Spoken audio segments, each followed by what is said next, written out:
first down. Preston Stone pressured, gets rid of it to a wide open R.J. Maryland, still on his feet. Maryland to the house, touchdown.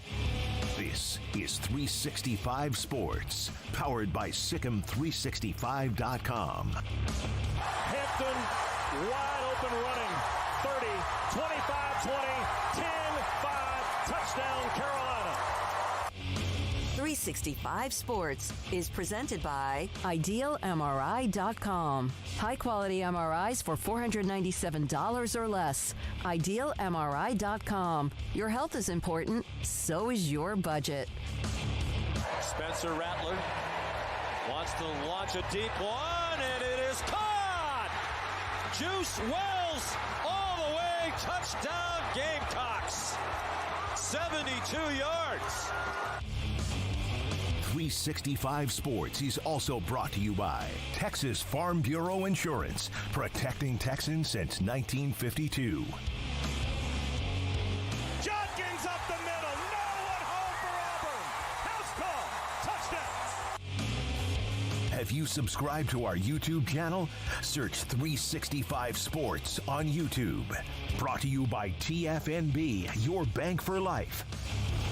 This is going to be returnable for Cal. Out across the 20 and out into the open field. And all the way down the sideline. That's Odd. Jaden Odd, who's been returning kicks lately. Touchdown Cal. 365 Sports is turbocharged by Unite Private Networks. Find out more at uniteprivatenetworks.com. Another carry for Damian Martinez. Cuts it back. Touchdown number 3. Now here's David Smoke and Paul Catalina. And here we go. It's the only way Paul and I will ever get close to each other on the set, when otherwise it would even be more awkward if I was over where I am normally at. Greg Smoke is on vacation. There's no dragon effect this week at all. I tried to push for that, but I was told it would look stupid. And I said, I don't care. Well, back during the fear of COVID, we would have been that way. You know, we did for no reason at all. You know what? When we did the show, we were closer. We were about that way we were at most 5 feet apart in my upstairs. No, it was fine. Yeah. I mean, because really there was never really anything And we going only on saw anyway. each other. Yeah. So. All right, so good afternoon. We will hear from Michael Ford, who is the Baylor men's track coach and the head track coach for both the men and the women, but he's also, remember, the sprint coach for the United States Olympic team, and I was able to record something with him earlier. Of course, he's in France with the unbelievable day for Noah Lyles and the 100 meters. We'll get into that a little bit later on in this opening segment with our headlines. Again, Craig's on vacation. Emery Winter, Garrett Ross, and Jack McKenzie are here running the mothership. Okay, let me ask you, because Garrett and I did a poll. Who's your favorite of those three? Of which the three? Of those three that you just listed. There's no question Emery. Yes. It is. Emery's winning. That's fair. Garrett and I have not always gotten along because he's stubborn. Jack and I have not always gotten along because he's got that Irish in him. Right? And Scottish, but yeah. Yeah, it's good. Well, same thing. They're all the same. Well. Can you imagine telling an Irish, Scottish, and England, you're all the same. Oh, yeah. Northern Ireland. Like, they're all the same. Smokey's about to be, found in the street with a kilt draped over him, and people are going to wonder what happened. But no, Emery's, so the one thing about Emery and I have maybe had one or two conflicts, and he doesn't even know it. Yeah, he doesn't even know it. But no, there's no. And the whole thing with you is like every one of those guys is like they all love you, because you're not confrontational. But and I did repeat this topic, but I just had to ask you to continue the poll. Amanda asked me last night, who's your favorite out of those three? And I said, it's Emery. And she goes, well, you and Garrett are so close, and you and Jack are close. I'm like, listen, Jack's not trying to be my favorite, one, so he wouldn't even mind it. Garrett knows that Emery is the favorite because Emery is, if you ask Garrett the same question, it'd be Emery. And she's like, well, anybody's feelings be hurt? I'm like, no, we're not chicks. We're not. Oh, yeah. No, you're right. Yeah, that could create some drama. Yeah. That could create some drama. I mean, here's the thing. If people, what is it? If you would just do what I say, we wouldn't have conflict. But it's not always the way. Well, we have a very like open. How Kim Jong-un runs this country that way. Yeah, I mean, why not?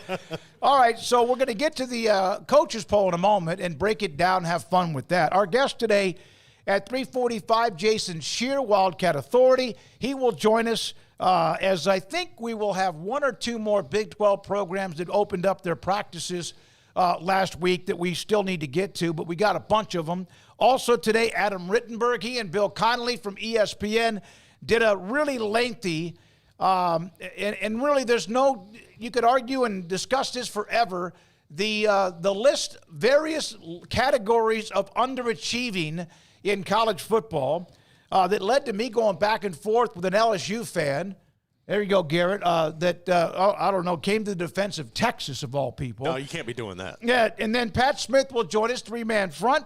He'll join us today. And then Michael Ford, the interview from earlier today on the Noah Lyles 100 meters and just overall being in France at the Olympic Games. It's not like you just get to go around sightseeing the whole time. There's a lot to be done because the 200 meters, one of the qualifying races, not qualifying, but one of the races was today. The Baylor athlete actually got into the semifinal. All that a little bit later on. Now, college football's USA Today. What is USLBM now? What does that mean? I think that's the sponsor. Oh, okay. By the way, USA Today, I should have done this today, but I wasn't quite ready to roll it out.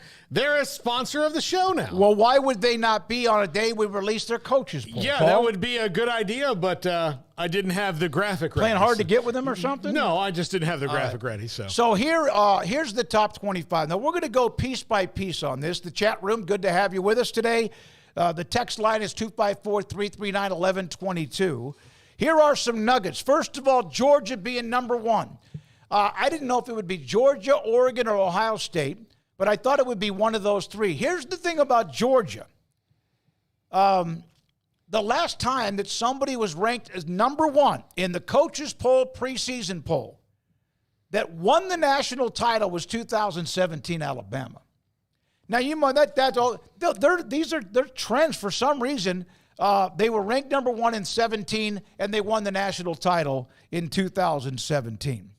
Also, number two, Ohio State, who was actually listed in some ways on that underachieving list. We'll get to that when we have Rittenberg on today at 4. Paul, let's do the top 5, and then we'll go from there. Oregon at 3. They're getting a lot of love, and deservedly so. Texas, right about where I thought they would be, 4 or 5, at number 4. And it's the highest that UT has been ranked in the coaches poll to start the year since 2010. Of course, that was the year after they played for the national title. And then Alabama. Now, I think everybody, Garrett, if I had LSU at 5, would you be happy? No, I mean, that'd be way too high. No, but I mean, would you, but I mean, okay, because you're realistic. Yeah. Paul, if I had FSU at 5, would you not be happy at least that they're getting that kind of attention? Yes, but I would think it's probably a little bit too high. Okay. But yeah. Well, we won't even go to my favorite team because they're not ranked or even among receiving votes that I know of.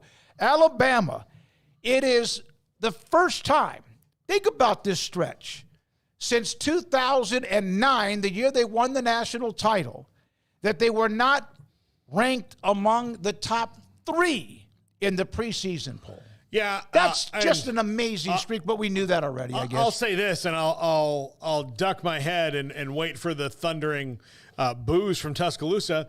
Not that I don't think they're a top 10 or 12 team, but given all that they lost and the fact that they do not have Saban-level depth right now. Now, Kalen DeBoer is recruiting his butt off, but they don't have, because they lost a lot of those guys who came to play for Saban. Saban left. They went other places. So they lost a lot of depth. Kalen DeBoer's done a good job of keeping most of the roster that, was outside of that together and bringing in pieces. But they don't have the Saban level depth anymore. So I'm not ready to just pencil them to top 5. Now, if you want to tell me they were 8th, I'd go, okay. I mean, that I buy more than 5th right now, but I'm more of a seeing is believing kind of a guy, and I'm curious about how they respond with having lost as many people as they have for the first time in 17 years. All right, that's the top 5. Let's go to the next level. How about this with Ole Miss and Lane Kiffin?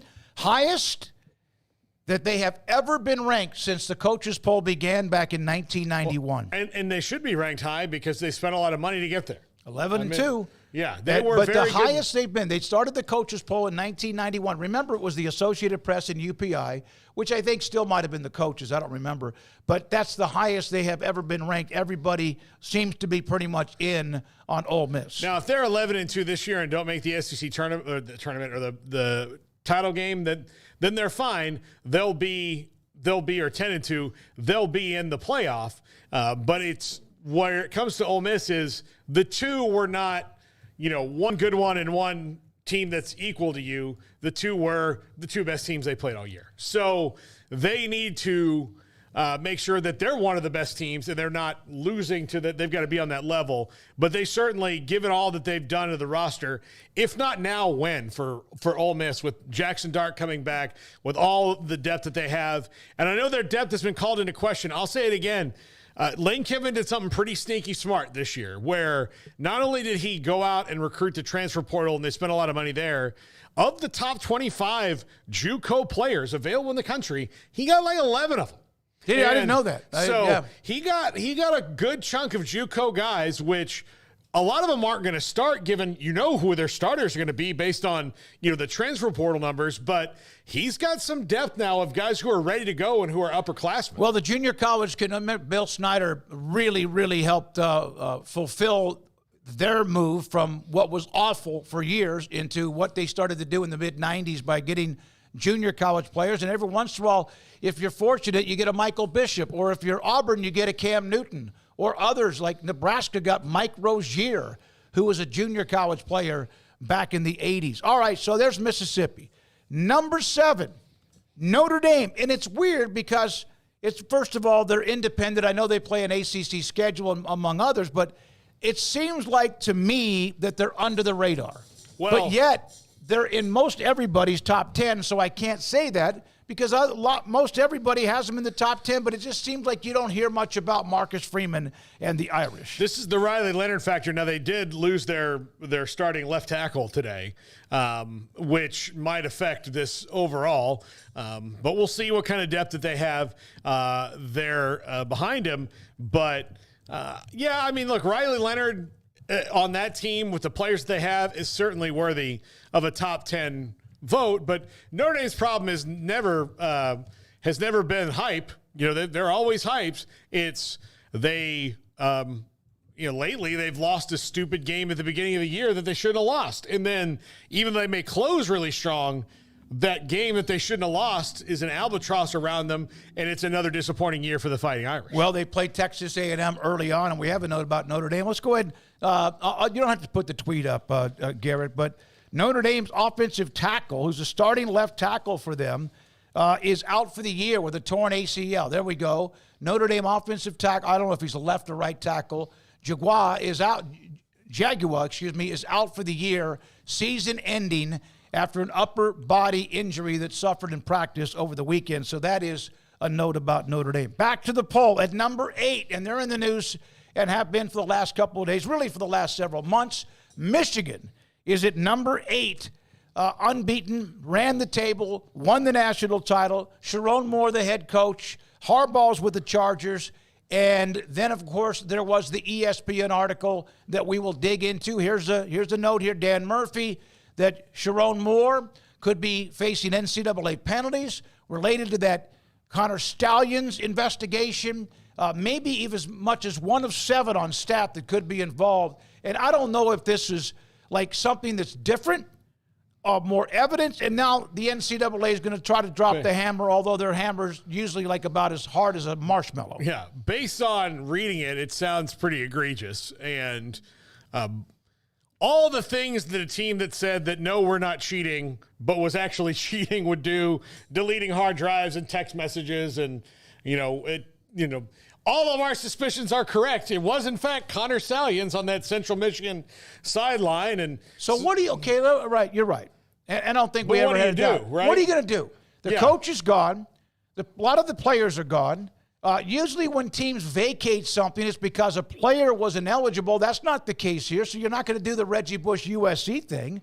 So what do? You don't give Washington the title. You don't take away the national title. So the only thing I guess they could do is possibly hurt them with scholarships. I've seen that the postseason ban, they're not going to do that. They don't want to lose Michigan and all the eyeballs that watch them. What do you do if in fact, even some of these are true? The hammer, and again, the notice of allegations means that this is what they believe to have found, and then there's a process after that.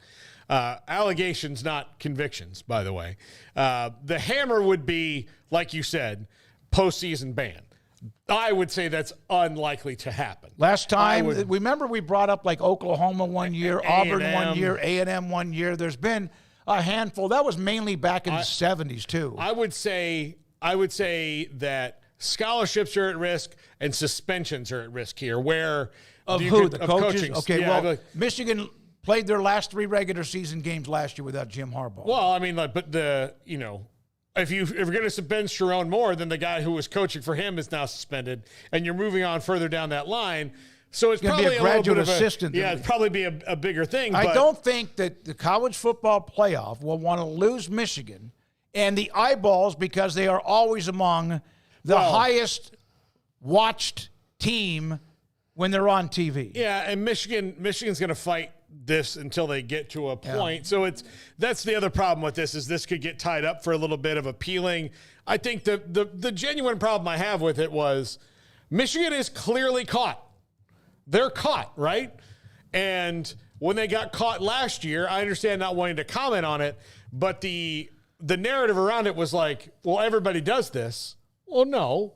I mean, 1, everybody doesn't. And 2, if there's other people doing it, if they get caught, the same thing happens. But, Smokey, you couldn't rob a convenience store and then go to court and be like, well, a lot of people do it. Like, yeah, but we caught you, so we're dealing with you. We'll deal with them later. Yeah, so. I know that somebody brought up USC vacated a title like 04, I think it was. Reggie Bush. But you know what? Yeah. Really, we've discussed, we've had conversations. You know who won it. Yeah. That would be like saying to take away a title. You know who won the national title. Now, if there's a bowl ban or a postseason ban, to me, that would be the biggest. Would you not agree, Garrett, that would be the biggest penalty?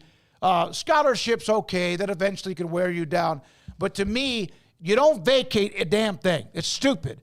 But if you take them out of the postseason, that would hurt recruiting on top of that because they're not going to play in the national title playoffs. Well, it's also like you're looking at a situation where you don't know the outcome of what's going to happen. So you don't know what you're going to interfere. So, yeah, I mean, to me, taking away wins from the past defeats all. No, I really will lose my mind if they vacate anything. I really will because it's Michigan's. It's not Washington's. So it's either Michigan or it's nobody.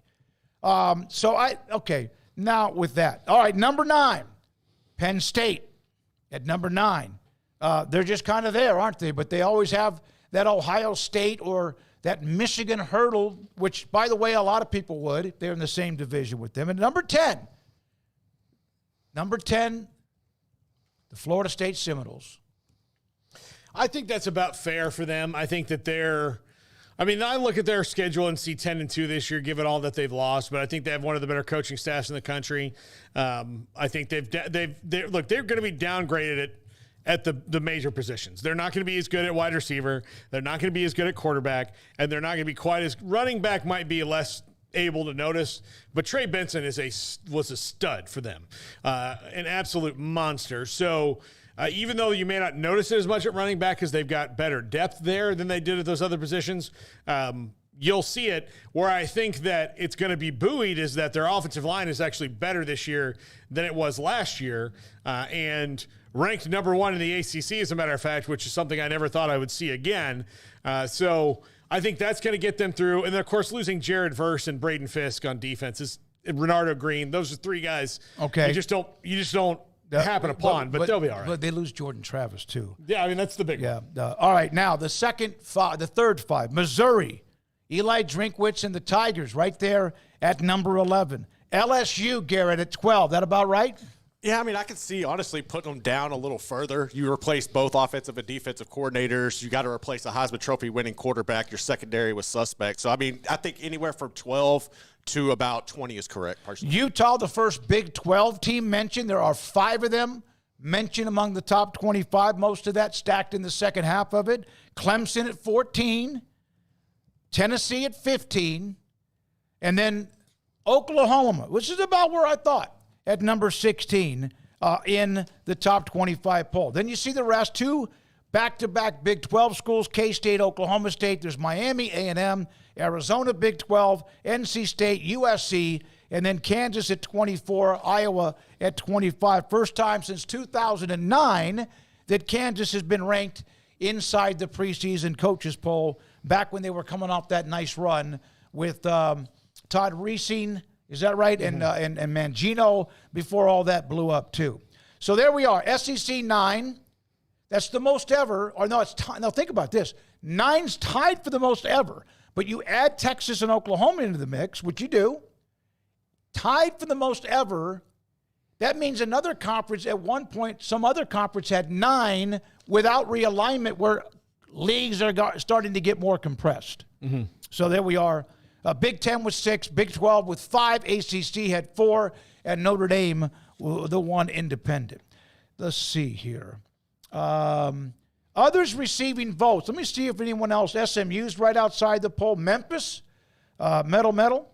Boise State, West Virginia, Iowa State, Texas Tech, right out. UT San Antonio. And there's teams that we discussed quite a bit. Colorado is also outside the top. How about Texas State and G.J. Kinney got a couple of votes. Tulane, and then again, there's a bunch of group of 5 schools on top of them that were right outside the top 25. Is there a group of 5 school in the top 25? No, there's not. I think Memphis should be. I think that Boise State deserves it. Look, I'll tell you, above USC right now, I think they deserve it. I really do, because I don't think USC they're there at 23 instead of Memphis, because they're USC and Memphis is Memphis. In their own conference, in the way that they stack up in their own conference, Memphis is Memphis, UTSA, Boise State. I'm going to leave some out here of group of 5 teams that all deserve to be ranked. You guys there. count on your hand. Let me hear the group of 5, Paul. SMU? No. No, they're ACC. Oh, no. Okay. All right. Memphis. Yes. Boise State. Yes. Liberty.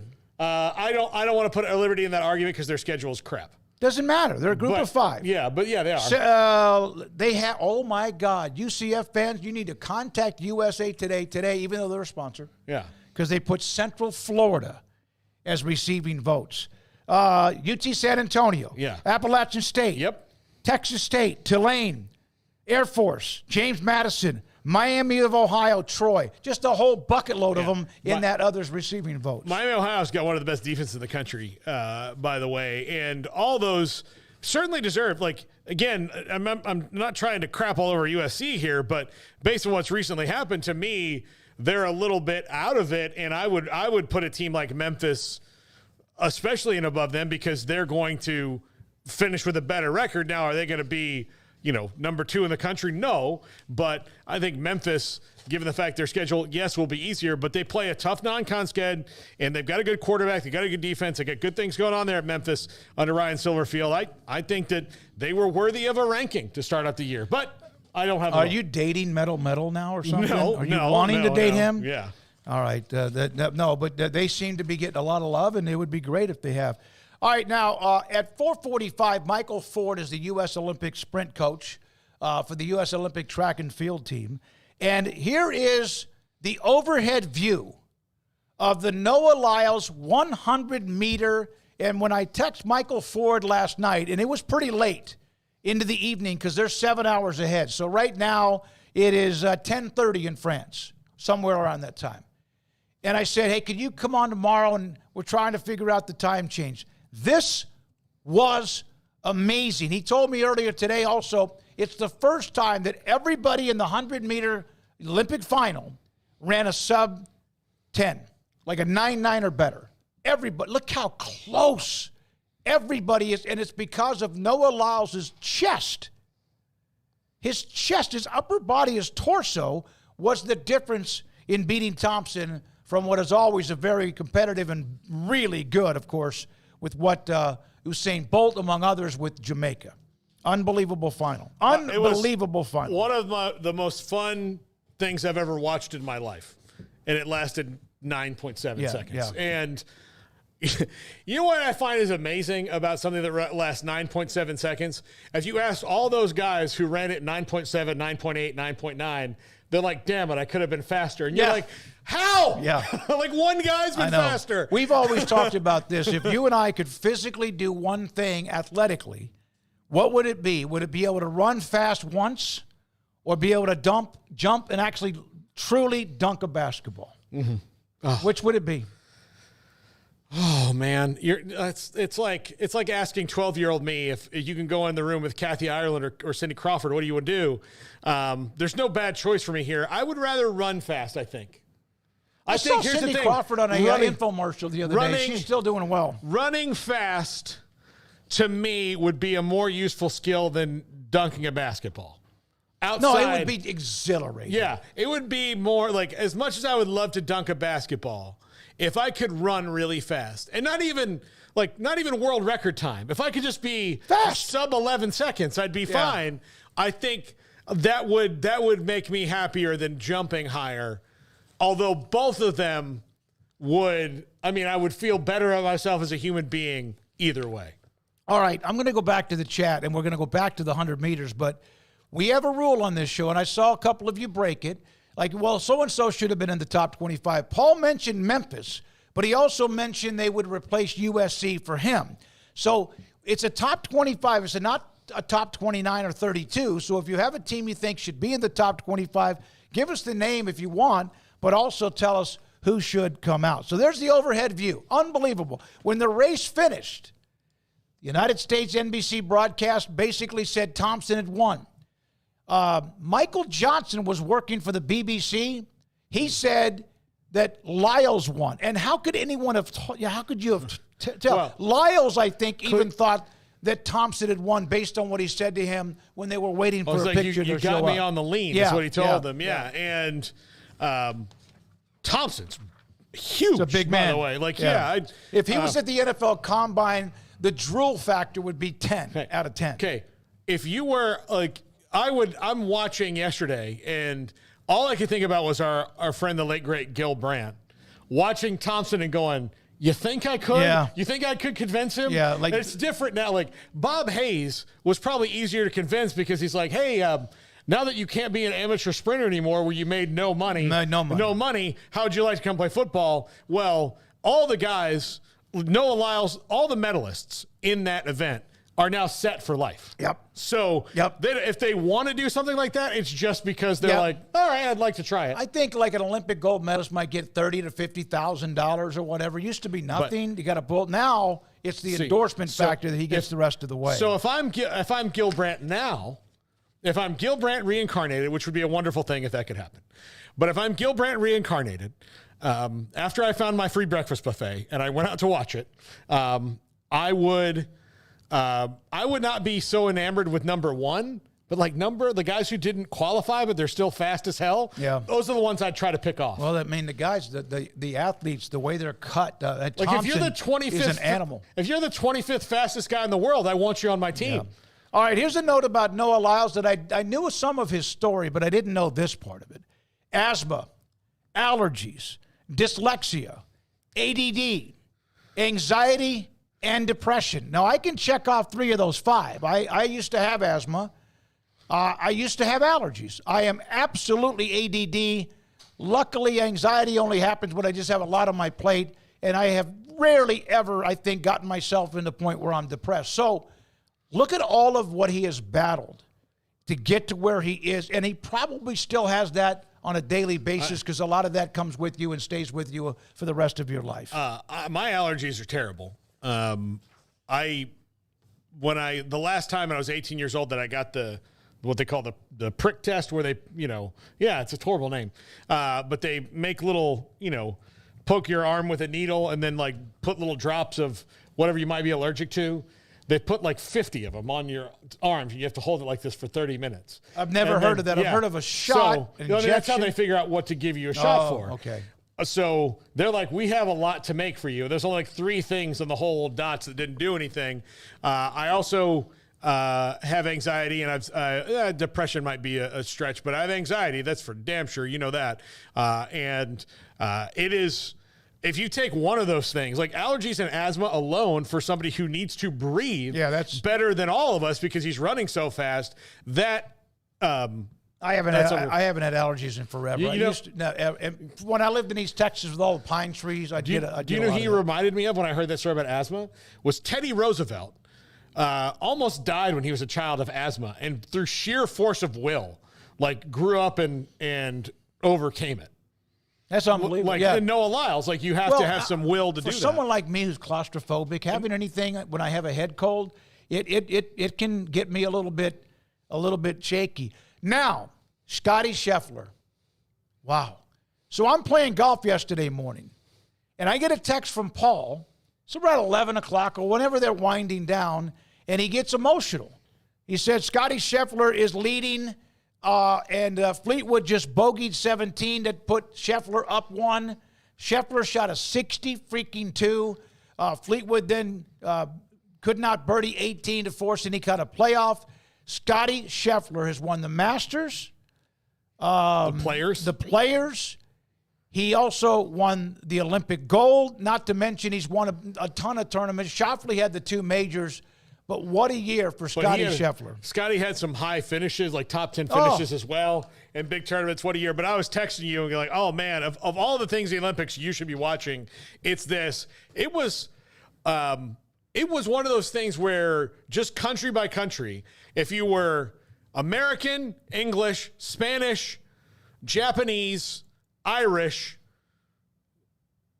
maybe a couple others I'm leaving out, but any of those countries watching your golfer go, whether it was Jon Rahm, who was dominating for a while, or it was Fleetwood, or Rory played really well, and then Schauffele and Scotty for the Americans. Matsuyama was the bronze medalist from Japan. It was exhilarating to watch because coming around the turn, that's where Rahm and Schauffele hit the wall, and Scotty Scheffler just full Scottied and went nuts, and it was great to watch. He hit it about 20 feet on 1, birdied that, and eventually just opened the floodgates for him. And then Tommy Fleetwood had that bogey, and then when his tee shot was just not in the right place to get a birdie on 18, and you just kind of felt it then. But they kept showing Scotty Scheffler, on the range, and he's trying to drive, but when you're like, just miss this putt, and I'm the gold medalist, just miss this putt, you knew what he was thinking. It was great. Last week, and thanks to Retired Stockbroker for sending this to me yesterday. Craig is out again, as we've mentioned a couple of times, on vacation throughout the week. He asked last week, during an Off the Radar, is there any, I thought he brought up some kind of, is there a bump when you host the Olympic Games? And I said, there is a bump. There's no question there's a bump. Now, I didn't have any evidence, but I felt like there was because you have all the facilities, the training, the money. It's probably better in some countries that otherwise is still pretty good, but not as good. Here was a screen grab. China, the year they hosted the Olympic Games, won 100 medals. The average, the 2 previous were 61. Great Britain up 24. Brazil up a couple. Japan up 18. France, I think now it's much more than 44. They're up and probably will have a good 12, 15, or 18 more than they had when they hosted when they're hosting Olympic Games compared to the last 2 Olympic Games. Well, 1/11 of those 44 medals were won by one guy, and Leon Marchand, who was at Arizona State, but God, he torched everybody. He was unbelievable to watch. So, but yeah, it's been certainly, like, if you're going to host the Olympics, which is, we're leading the medal count right now, and we were even at least this morning with China when it came to golds. 2028 in LA, we should lose nothing based on the same growth.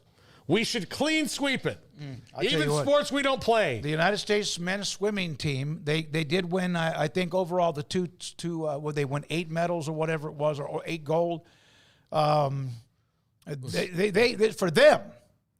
It was 8-7 America versus Australia combined, both. Yeah, and for them, I mean, but there's no what do you call it? What's this guy? What's the one who won? No Michael Phelps. No Michael Phelps, among some others.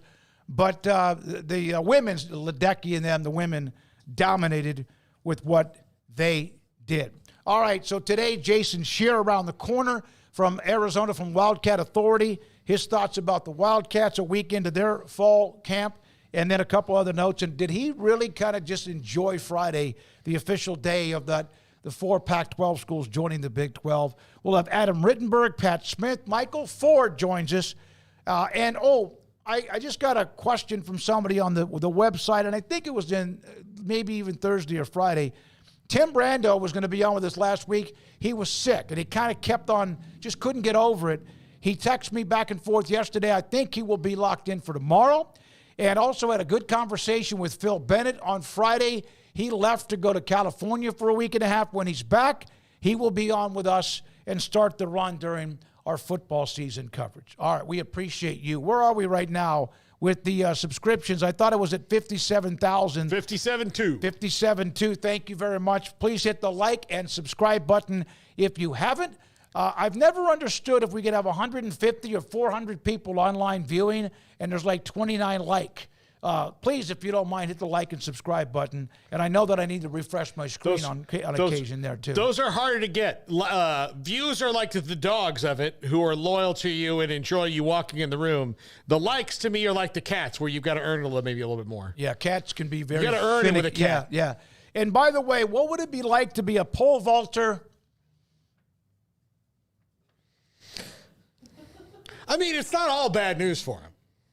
What's Emery laughing at? It's not all bad news. I didn't say anything. I'm just saying. I just said, what would it be like to be a pole vaulter? So for the guy that you're talking about, it's maybe not the best way for everybody to find out, but it's still, I mean, it's not the worst.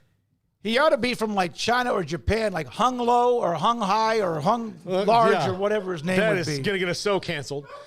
So canceled. What was wrong with what I said? Those are some real names. Yeah, but it just all right. No, I would rather. I would rather. Really? Do I need to apologize? I don't know. What if he I would rather lose the pole vault because of that, and instead of losing a race because I couldn't get my torso over the line. Yeah, whatever's going on there, but. It's just the worst way to tell everybody that you're endowed. Boy, that video was that was something else. All right, at least I was told that. When we come back, Jason Scheer, and this is 365 Sports. Waco Custom Marketplace, your hometown grocery store, 425 Lake Air Drive in Waco. Full-service butcher shop, full-service bakery, fresh kolaches and baked bread every single day. And for the kolaches that are not sold, and they'll make a ton of them, they will then take whatever's not sold that day, take it out of the deli area, the dessert area, and then put them in a bag, freeze, pack them, and put them in a big freezer off to the side. Full-service meat market with beef, pork, poultry, and also with seafood. A lobster tank, a live lobster tails off to the left when you walk in the door. They have marinades and they have seasonings. They have canned goods. They have chips. They have cold beer, wine. Also, if you want soft drinks, too. And even some eggs and milk if you just need to go by there to do something you're going to have for breakfast if you forgot the night before. It's Waco Custom Marketplace, the Bauer family, and it's not too early to bring up. They have what you need when it comes to tailgating with charcoal, pellet fuel. You can order what you want to cook at the tailgating a week or so in advance. Waco Custom Marketplace, Lake Air Drive in Waco.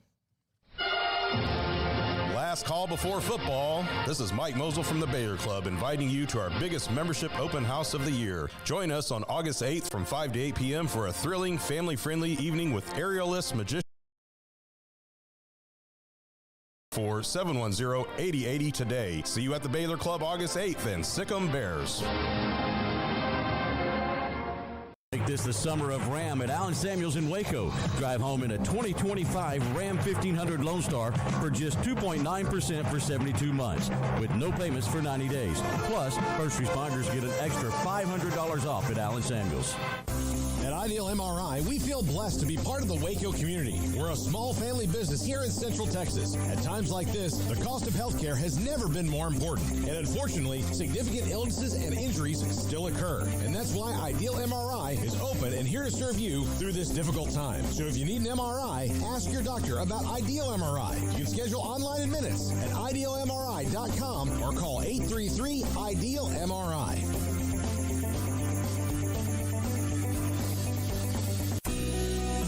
Johnson Realtors guide you seamlessly through the process of buying your dream home or selling your current one. Commercial, farm and ranch, or residential, Camille Johnson Realtors can smoothly and successfully lead you through any transaction. With a team of 28 experienced agents who are excited about serving you, Camille Johnson Realtors services the entire greater Waco area. If you're in the market to buy or sell, contact Camille Johnson Realtors, 104 Midway Center in Woodway, or find them online at www.camillejohnson.com. Camille Johnson Realtors, elegant, charming, warm. Welcome home. Parenting is full of surprises. You never know what to expect. So after our son was born, I called my Texas Farm Bureau insurance agent to set up a life insurance policy in case something happened to me. Sawyer is now 2. And we'll soon have a sister. There's no one else I would trust with protecting my family. Stop by and see our agents at one of our 3 McLennan County locations. Coverage and discounts are subject to qualifications and policy terms and may vary by situation. Let the journey to financial brilliance begin with Genco's limited time offers. Max your earnings with a Kasasa cash account and get paid monthly with a 4.25 APY. That's $425 annually. Then invest in a 13-month share certificate and earn 4.9 APY. That's $529. Earn cash and outshine the rest. At Genco, we offer you the sun and the moon. Kasasa based on average daily balance of $10,000. Certificate based on $10,000 investment. See GencoFCU.org for details. NCUA. This is 365 Sports. The 3 o'clock hour is sponsored by Waco Custom Marketplace. Meats, sweets, Texas treats, and a cut above the rest. 425 Lake Air Drive, Waco. Jason Scheer, Wildcat Authority, with us. 365 Sports, Paul Catalina. I'm David Smoke. Craig's out until next Monday. Gets a nice lengthy break. Jason Scheer joined us. Jason, did you wake up on Friday, even with all of the known of what we have with the 4 schools joining the Big 12 media days and all that ever since, did you wake up kind of Friday and just kind of like pat yourself in the back and smile because it was official the day of those 4 schools? Yeah, I mean, I knew the day was coming, but it was still nice to see it get there. You know, it was a lot of hard work by, you know, me reporting it, by people at schools and all that, and I think everyone was kind of excited that it finally got to that point. A lot of people questioned you. We brought this up and we kept having you on because we could tell that you knew what the hell you were talking about. Plus our own sources could confirm either what we were reporting, vice versa, you and others. What was the worst thing that someone said to you during that time? Man, that's a good question. I honestly, I think it was just the diminishing of credentials, and not even not believing it, just not believing it because it was coming from me, you know, me specifically. Because I've worked hard. I majored in journalism and all that, and I think people locally kind of knew who I am and how I approach sources and things like that. So I think it was just it's that guy. There's no way that guy's right. That kind of it did upset me, but I think that was kind of annoying throughout the process. Jason, now that it's official and everything's there, how do you feel about this team's readiness going into the season? This is not as much of a change as it would be for, say, Houston coming in the league last year or BYU coming in the league. Arizona was a really good team last year in a really good league. Do you think that helps them, or do you think that this just has to be looked at as a whole new thing because it's a whole new coaching staff? Yeah, I think it's got to be a brand new start. And this coaching staff has been pretty adamant, pretty clear that they don't really care what happened last year because they weren't the coaches. And Brett Brennan has been asked a few times by national guys, local guys, about last season. He goes, look, I wasn't the head coach. And so they're approaching it as a completely new season, and they're being very careful to say, look, guys, we know you were good last year. That's awesome. No one really cares. It means nothing for this year. We're starting from scratch, and if you want to be good, you're going to have to do it all over again. So with the early on, the attrition that could have been so much worse, What is their strength? Obviously, Fafita, McMillan, and whoever. What is their strength that maybe isn't obvious, or what is the weakness that they just weren't able to fix or at least fill the hole? I think the secondary is one of their clear strengths. I mean, they returned almost everyone. Tacario Davis is one of the best corners in the country. They returned their starting safeties. They returned their starting nickel. They added a few guys at the other corner spot because they lost that corner. If you surprised Dr. Washington, but the guys they brought in to replace him have been pretty good. I expect Arizona's secondary to be such a strength that at times they're going to put more defensive backs on the field than I think people are used to seeing from their own defense or just watching and things like that. They're going to play a lot of formations that are deep with defensive backs. The weakness right now, it's hard to say. I would say that the depth on the defensive line isn't great. The starting defensive line is big, but the backups aren't as big. The offensive line has been banged up in camp, so they're missing a few starters. But when they're healthy, they could very well be fine. But they're kind of mixing and matching right now with the offensive line. So I think that the overall quality of the starters on both lines are good, but I would be worried about the depth should something happen to one of the starters. Noah Fafita getting a ton of hype. What do you expect to see from him in year 2 as the starter? He's looked great during camp. The last 2 days has been really good during camp. I expect to see a step forward. I don't know what that'll look like statistically, but his arm looks a little bit stronger, especially on those intermediate throws than it was last season. And then I think they're opening up the playbook probably a little more than Arizona did last season. A lot of it was kind of short and crossing routes and stuff like that. They're allowing Noah to go vertical a little bit more. And so I think that's probably the next step in his progression. But I don't expect a drop off. I mean, there's been good days and bad with practice when they're installing new things, and the offense is going to look pretty different than last season. So some of those struggles are to be expected. But I expect, the same Fafita from last season with the accuracy and the ability to hit open receivers and all that. And I probably expect him to take a little bit of a step forward in terms of being able to hit guys vertical. Arizona's a part of the top 25. The coaches poll that came out today, I think 21, is that right? Is that where they should 21. Be? Is that what that? No, that I mean, I should have asked it. Is that where they should be? Yeah, I don't have a problem with that. I completely get it. I think people, are looking at the coaching staff and some of the guys that left and, and saying they'll probably take a little bit of a step back. I don't think it's crazy. I'd probably, maybe I'd have them a few spots higher, but I'm not insulted by it. I think if they weren't ranked at all, that would have been kind of a misstep. But 21 is fine with me. They're one of the better teams in the conference, and I get it. What has to go completely right for them to win the league? What can't they mess up? That O-line, it has to stay healthy. There's not a lot of depth there. If a guy like Jonas Savannah or Wendell Moy got hurt, it would be pretty bad. And obviously they got to stay healthy with T-Mac and Fafita and all that.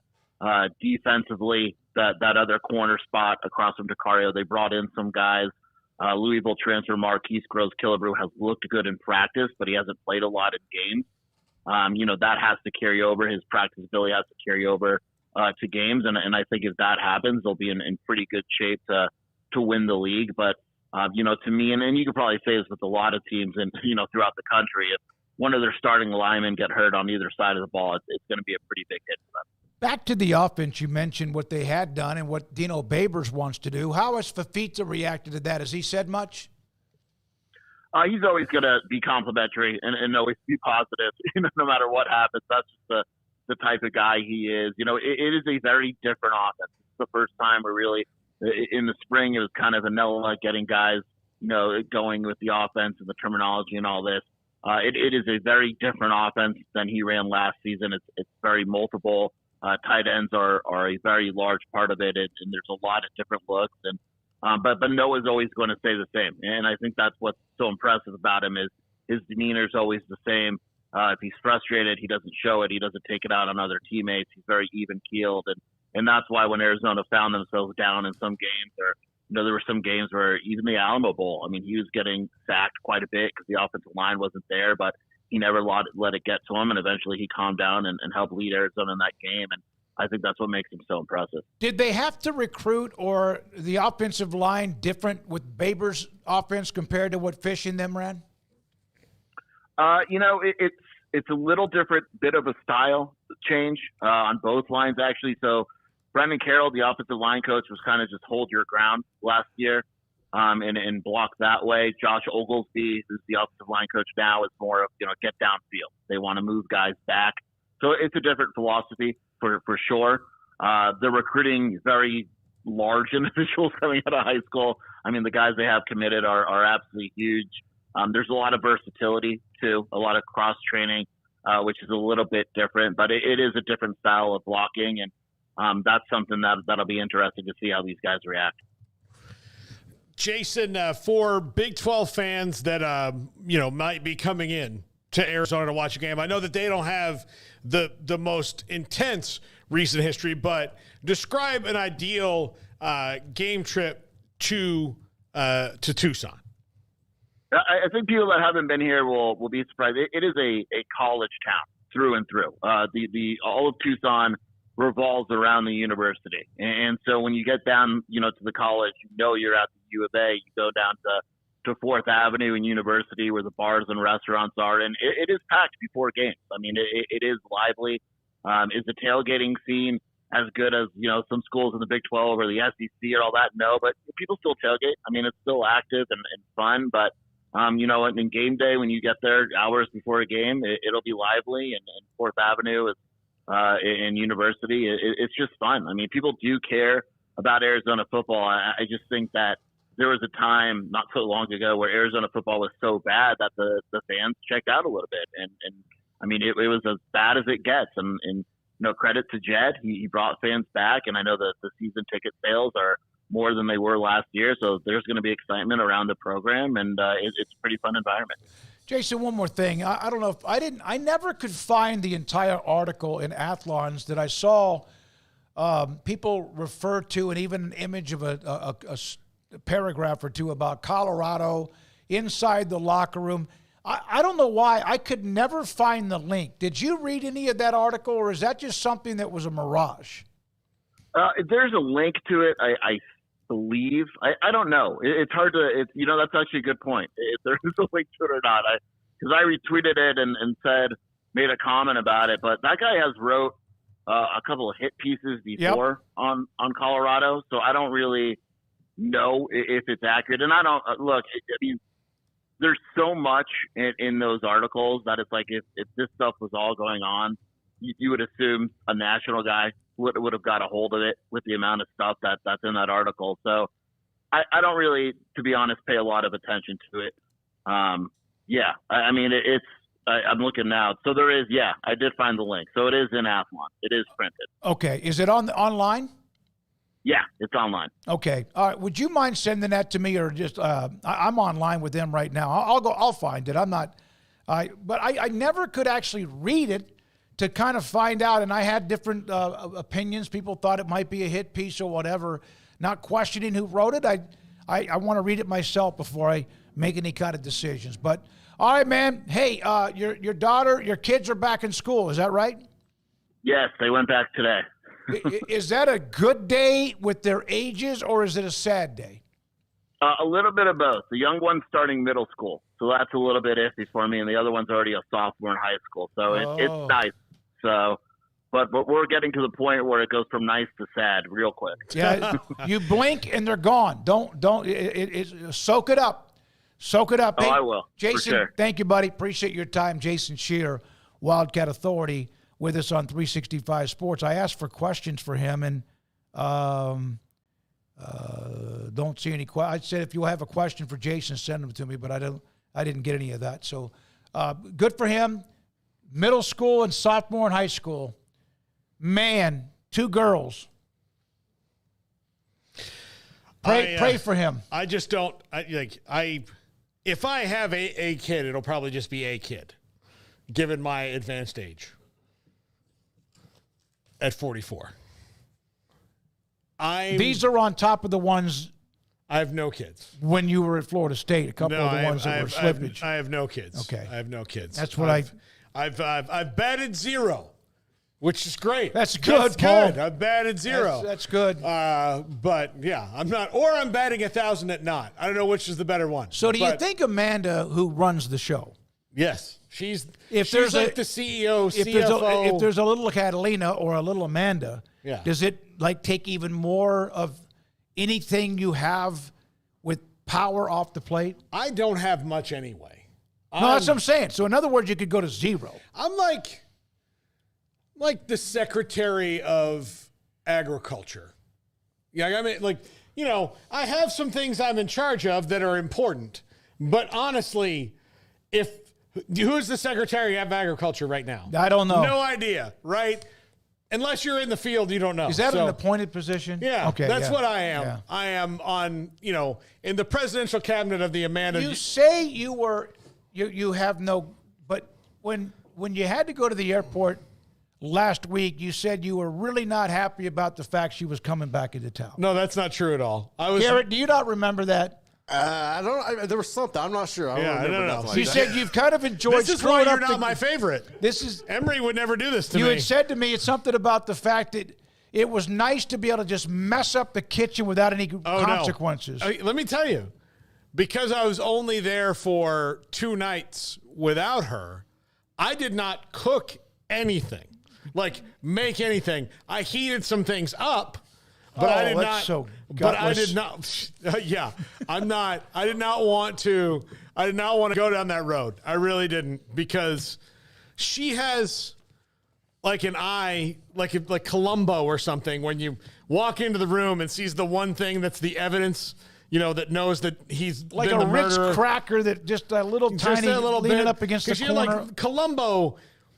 If you watched Columbo, which many of you I'm sure did, that show, Columbo was great, the greatest TV detective of all time. Columbo knew who the killer was, and you knew who the killer was at the beginning. The joy was watching him prove it, but he knew, and he would trick people into doing things. But he had seen something when he walked in the room the first time. Yeah. And so it's that thing that the murderer didn't think about, that Columbo's just been saying, okay, well, how did that happen? And that's how I know that something's off here. She's that way with, I can go through and vacuum and wipe down and everything, and she'll be like, well, why is there a handprint on the side of the fridge? I'm like, well, damn it, I dropped the wipe. Or I bent smells down that you fried chicken 2 nights before. Yeah. All right, when we come back, Adam Rittenberg from ESPN.com, he and Bill Connolly did a combo piece, and it's called Breaking Down College Football's Biggest Underachievers. And there are categories for this. And there's some big names on this list. That's next. Adam Rittenberg. This is 365 Sports. IdealMRI.com in the Central Texas Marketplace, just off of I-35 in the southern part of Waco. Rob Maxey, Dr. Maxey, and his partners have put together an incredible business that do a couple of things for you that are both great.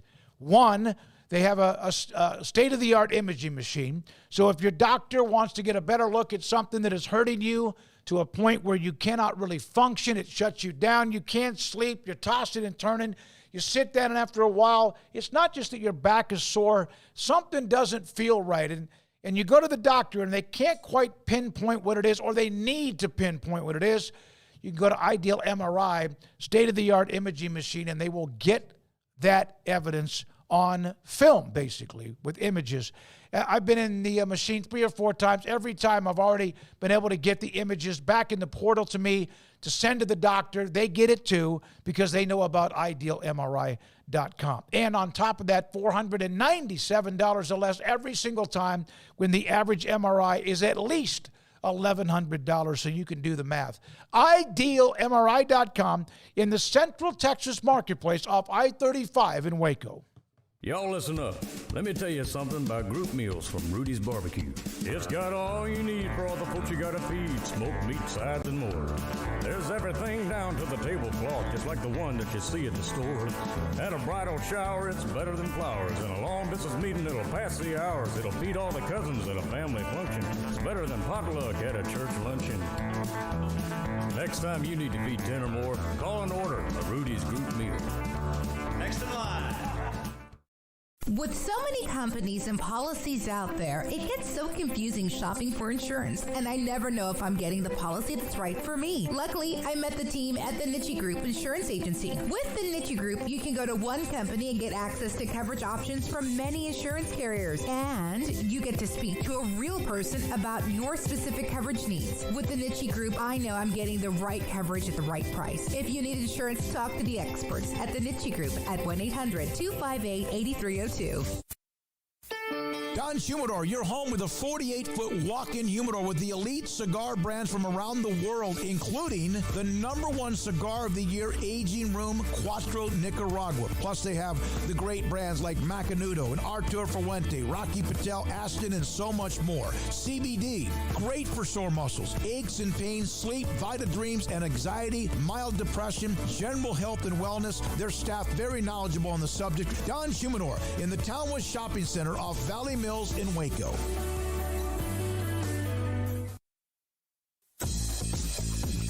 Baylor Scott & White Southwest Sports Medicine and Orthopedics, the team physicians for Baylor Athletics, diagnosing and treating all sports-related injuries, including concussions. These specialists also provide orthopedic services for athletes and non-athletes alike, whether it's knee or shoulder pain, a wrist injury, orthopedic spine care, and even an arthritis and total joint clinic. Trust the doctors Baylor Athletics trust. Baylor Scott & White Southwest Sports Medicine and Orthopedics wants to get you back in the game. Waco Custom Marketplace is your hometown grocery store with a full-service butcher shop and bakery. Hi, this is David Smoke. The butcher shop can take your customized orders for seafood, pork, and poultry and custom cut your favorite steaks from bacon wrap fillets, sirloin steaks, bone-in ribeyes, boneless ribeyes, and even prime rib. Cut specifically the way you want, the thickness that you want. They're all delicious. They have Norwegian salmon, mahi-mahi, catfish fillets, sliced ham or turkey, variety of cheese, and several options of sausage links, and even regular jalapeno or cheese snack sticks, fresh chicken breast or whole chickens, sliced bacon, pork chops, and ground beef, marinated beef or chicken fajitas, and always large briskets and tri-tip available, plus fresh vegetables. So the great product, customer service, and tradition continues at Waco Custom Marketplace, a full-service butcher shop and bakery, open Monday through Saturday. The Bauer family, Waco Custom Marketplace, 425 Lake Air Drive in Waco, or WacoCustomMarketplace.com. Ready to take your business to the next level? Carrion Solutions has got you covered. We deliver world-class IT consulting, including Quest On Demand and Migration Manager, M365 and Exchange migrations, Active Directory assessments, security hardening, and Windows Server upgrades. Our experts specialize in consulting, monitoring, support, and managed IT services. We promise vision, professionalism, and unbeatable value. Satisfaction guaranteed. If you're not happy, we make it right. Remember the name Carrion Solutions. For more info, email sales@carrionsolutions.com or visit carrionsolutions.com. That's CARRION solutions.com. Carrion Solutions IT success guaranteed.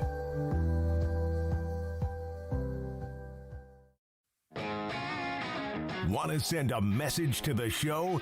Jump in the Rudy's Country Store and Barbecue chat room.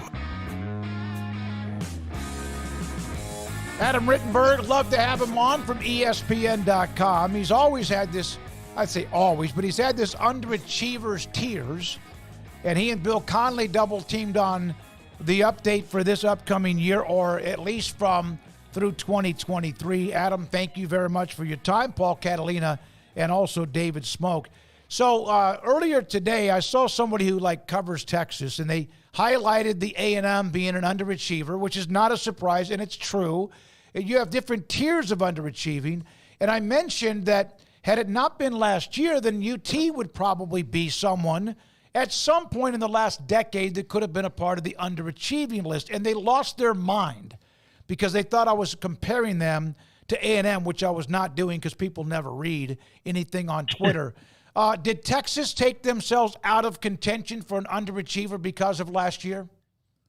Yeah, great to be with you, Smokey. And honestly, they were in these tiers a year ago, I believe. I have to go back and check last year's version, and certainly could have still been in the tiers. I mean, we have Ohio State in there for not winning a national championship, now for 10 years. Florida State's in there. So, again, Texas certainly has taken steps forward towards achieving its potential, but, one playoff appearance, in the minds of many is not enough to erase, years of clear underachievement, given the, the university, its stature in the state, its history, the resources that are around Texas, and the fact that they, as they're showing here lately, can be a huge player in NIL. So, yeah, definitely a team that we could have or should have included, but one that certainly helped its stock last year.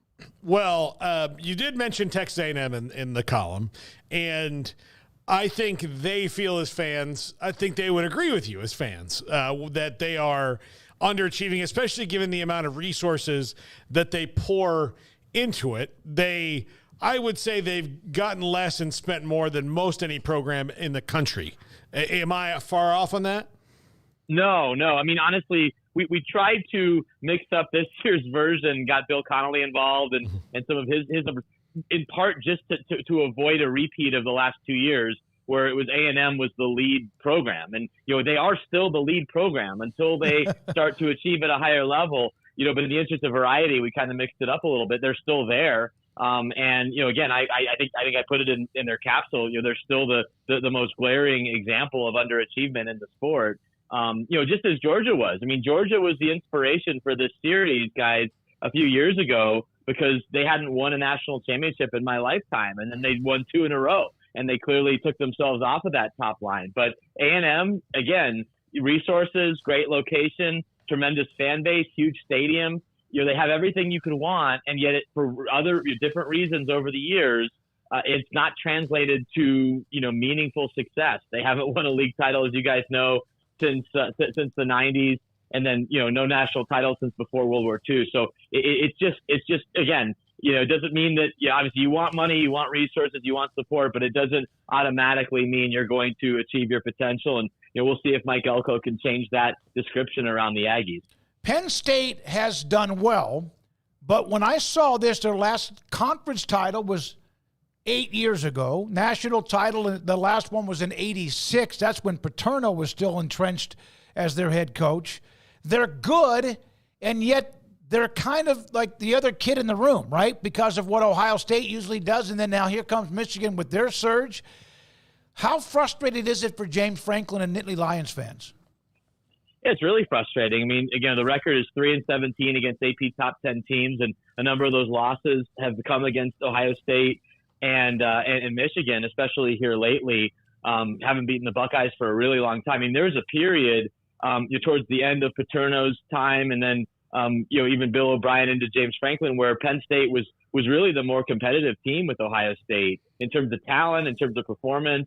And then that's obviously dropped off, and now Michigan's taken over that top spot. And so, yeah, if you're Penn State, I mean, again, think about where they were when they entered the conference. Now, they agreed to come into the Big Ten late 1989. They were one of the it teams in the country, won 2 national titles in the 80s under Paterno. After they come into the Big Ten, only 3 conference titles total, no playoff appearances. Again, a lot of good seasons, a lot of 10-2s and 9-3s, and a lot of teams would love to trade places with them. But, in terms of achieving to their potential, they absolutely need to start making the playoff. And I was encouraged by what I heard from James at Big Ten Media Days, where he spelled it out. He said, listen, people around here are not happy when you win 10 or 11 games. He knows that the standard, especially with more opportunities, will be making the playoff every year. And one thing that they should benefit from is that there are more slots. And so even if they lose to Ohio State, for example, this year on the road, they can still get into the playoff. It felt like their entire season was shaped by those 2 games, and they haven't won those games lately. So this year they could even stumble to the Buckeyes as long as they win their other games and still get into the field. Adam, Florida is on your list, and it won't be any easier for this year because their schedule is absolutely maybe as hard as anybody else, if not the hardest in the country. Napier, of course, their people are squirming about him. They probably will make this list next year too. Well, yeah, I mean, they're on there for CFP no-show, and they are absolutely underachieving. Really since the end of Urban Meyer's time, they did have brief success with Will Muschamp, early success with Dan Mullen, but it's been a kind of a revolving door of coaches that could continue if they don't kind of exceed some expectations. Honestly, this year with the schedule that you outlined, I mean, the fact that they have Miami, FSU, and UCF out of conference in the same year, Miami, which, should, be better. I know they were in the top 25 coaches poll today. UCF, I think, is a sneaky good team in the Big 12. And it's sort of one of their Super Bowls that they get to go to Gainesville. So it's going to be a real challenge for Billy and that team. But, we'll see if they can turn a corner.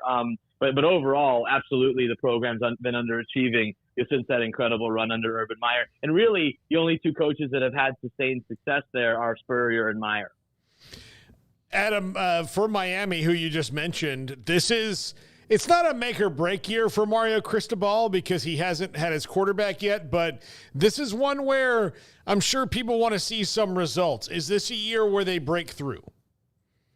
That's a great point. I think that there's those expectations are fair because we keep hearing about them from a recruiting standpoint and from an NIL standpoint. And they add arguably the best quarterback in the portal this year in Cam Ward from Washington State. They add one of the best running backs in the portal in Damian Martinez from Oregon State. They've made other portal additions. And again, now you've had a few recruiting classes under Mario Cristobal, and that had been his calling card. So now the time is absolutely here to deliver results. And it's just amazing to think, and doing this exercise kind of reinforces it for me, where Miami was when it entered the ACC and where it is now and what's happened over the last 2+ decades of no conference titles, obviously no playoff appearances, barely any, top 15 or top 20 finishes. We all remember what that program was, and maybe it's unrealistic to expect that again, but they've also made the type of investments that they weren't making for Mario's predecessors in him, in, Dan Radakovich as the athletic director in their NIL program. And, I know they're constructed a little bit differently than most, elite programs, but, they should absolutely be doing more, especially in the ACC, than they have here early. So big year for Mario and the Canes. All right. You may know this. I'm a lifelong Nebraska fan, born on Offutt Air Force Base in Omaha.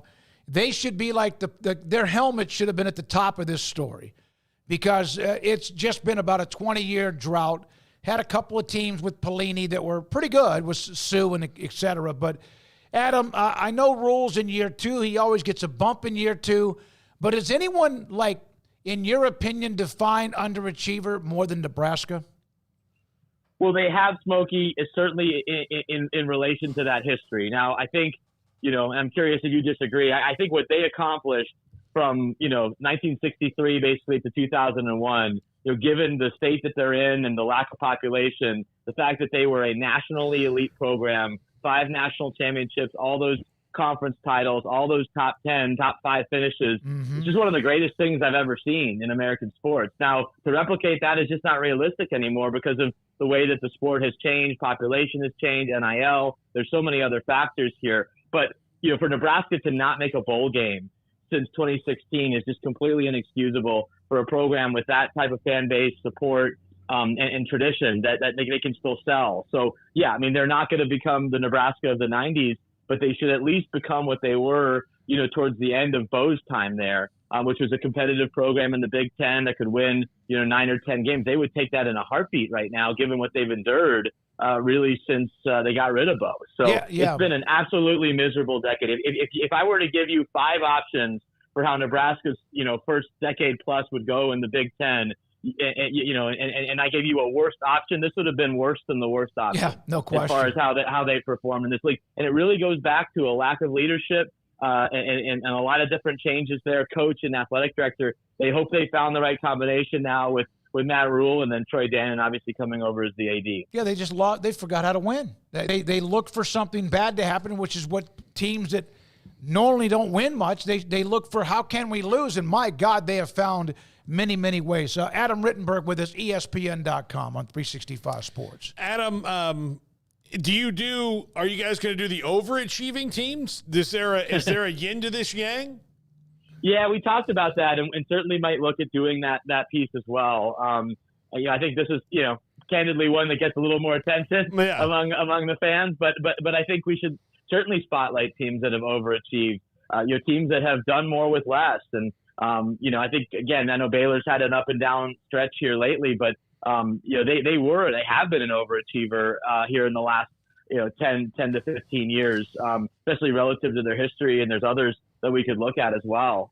So I think we'll certainly discuss it. And, I know that was something that we talked about initially to complement this piece with overachievers. Yeah, look, my team, Florida State, is on the should have done more tier, and I couldn't agree with them more. Yep. I absolutely could not agree with you more, Adam. So you won't get any bite back from me. Ohio State too has to be like that, like nagging their fans where they're so close so many times. Well, they're like, they're great constantly teams, in the top 5 or 10 teams, and then they're just running into the wall there at the end. Speaking of Florida State being on there, and then you also like Auburn's history in the last 15 or 20 years is similar, isn't it? To Florida State won a national title with Cam, but it's been a while for Auburn with a conference championship. Is there a team that you, when you were going through all of this research and all the information, Adam, that jumped out on this page for you and you were like, oh my, you didn't realize that they were an underachiever, or did you kind of know all of these would be? Well, yeah, for a lot of them that we did know. I think one that surprised me a little bit, and according to Bill Connolly's numbers, one of the biggest as far as expected achievement versus actual achievement was Arkansas. And again, a program that had been really, really good. You go back to the 50s and 60s and 70s, and had been solid enough, honestly. But really, the last 6-7 years hasn't come close to really achieving at its capability. I mean, it's the only show in the state. They can access Texas. They plucked Brett Bielema away from Wisconsin when he was winning Big Ten championships.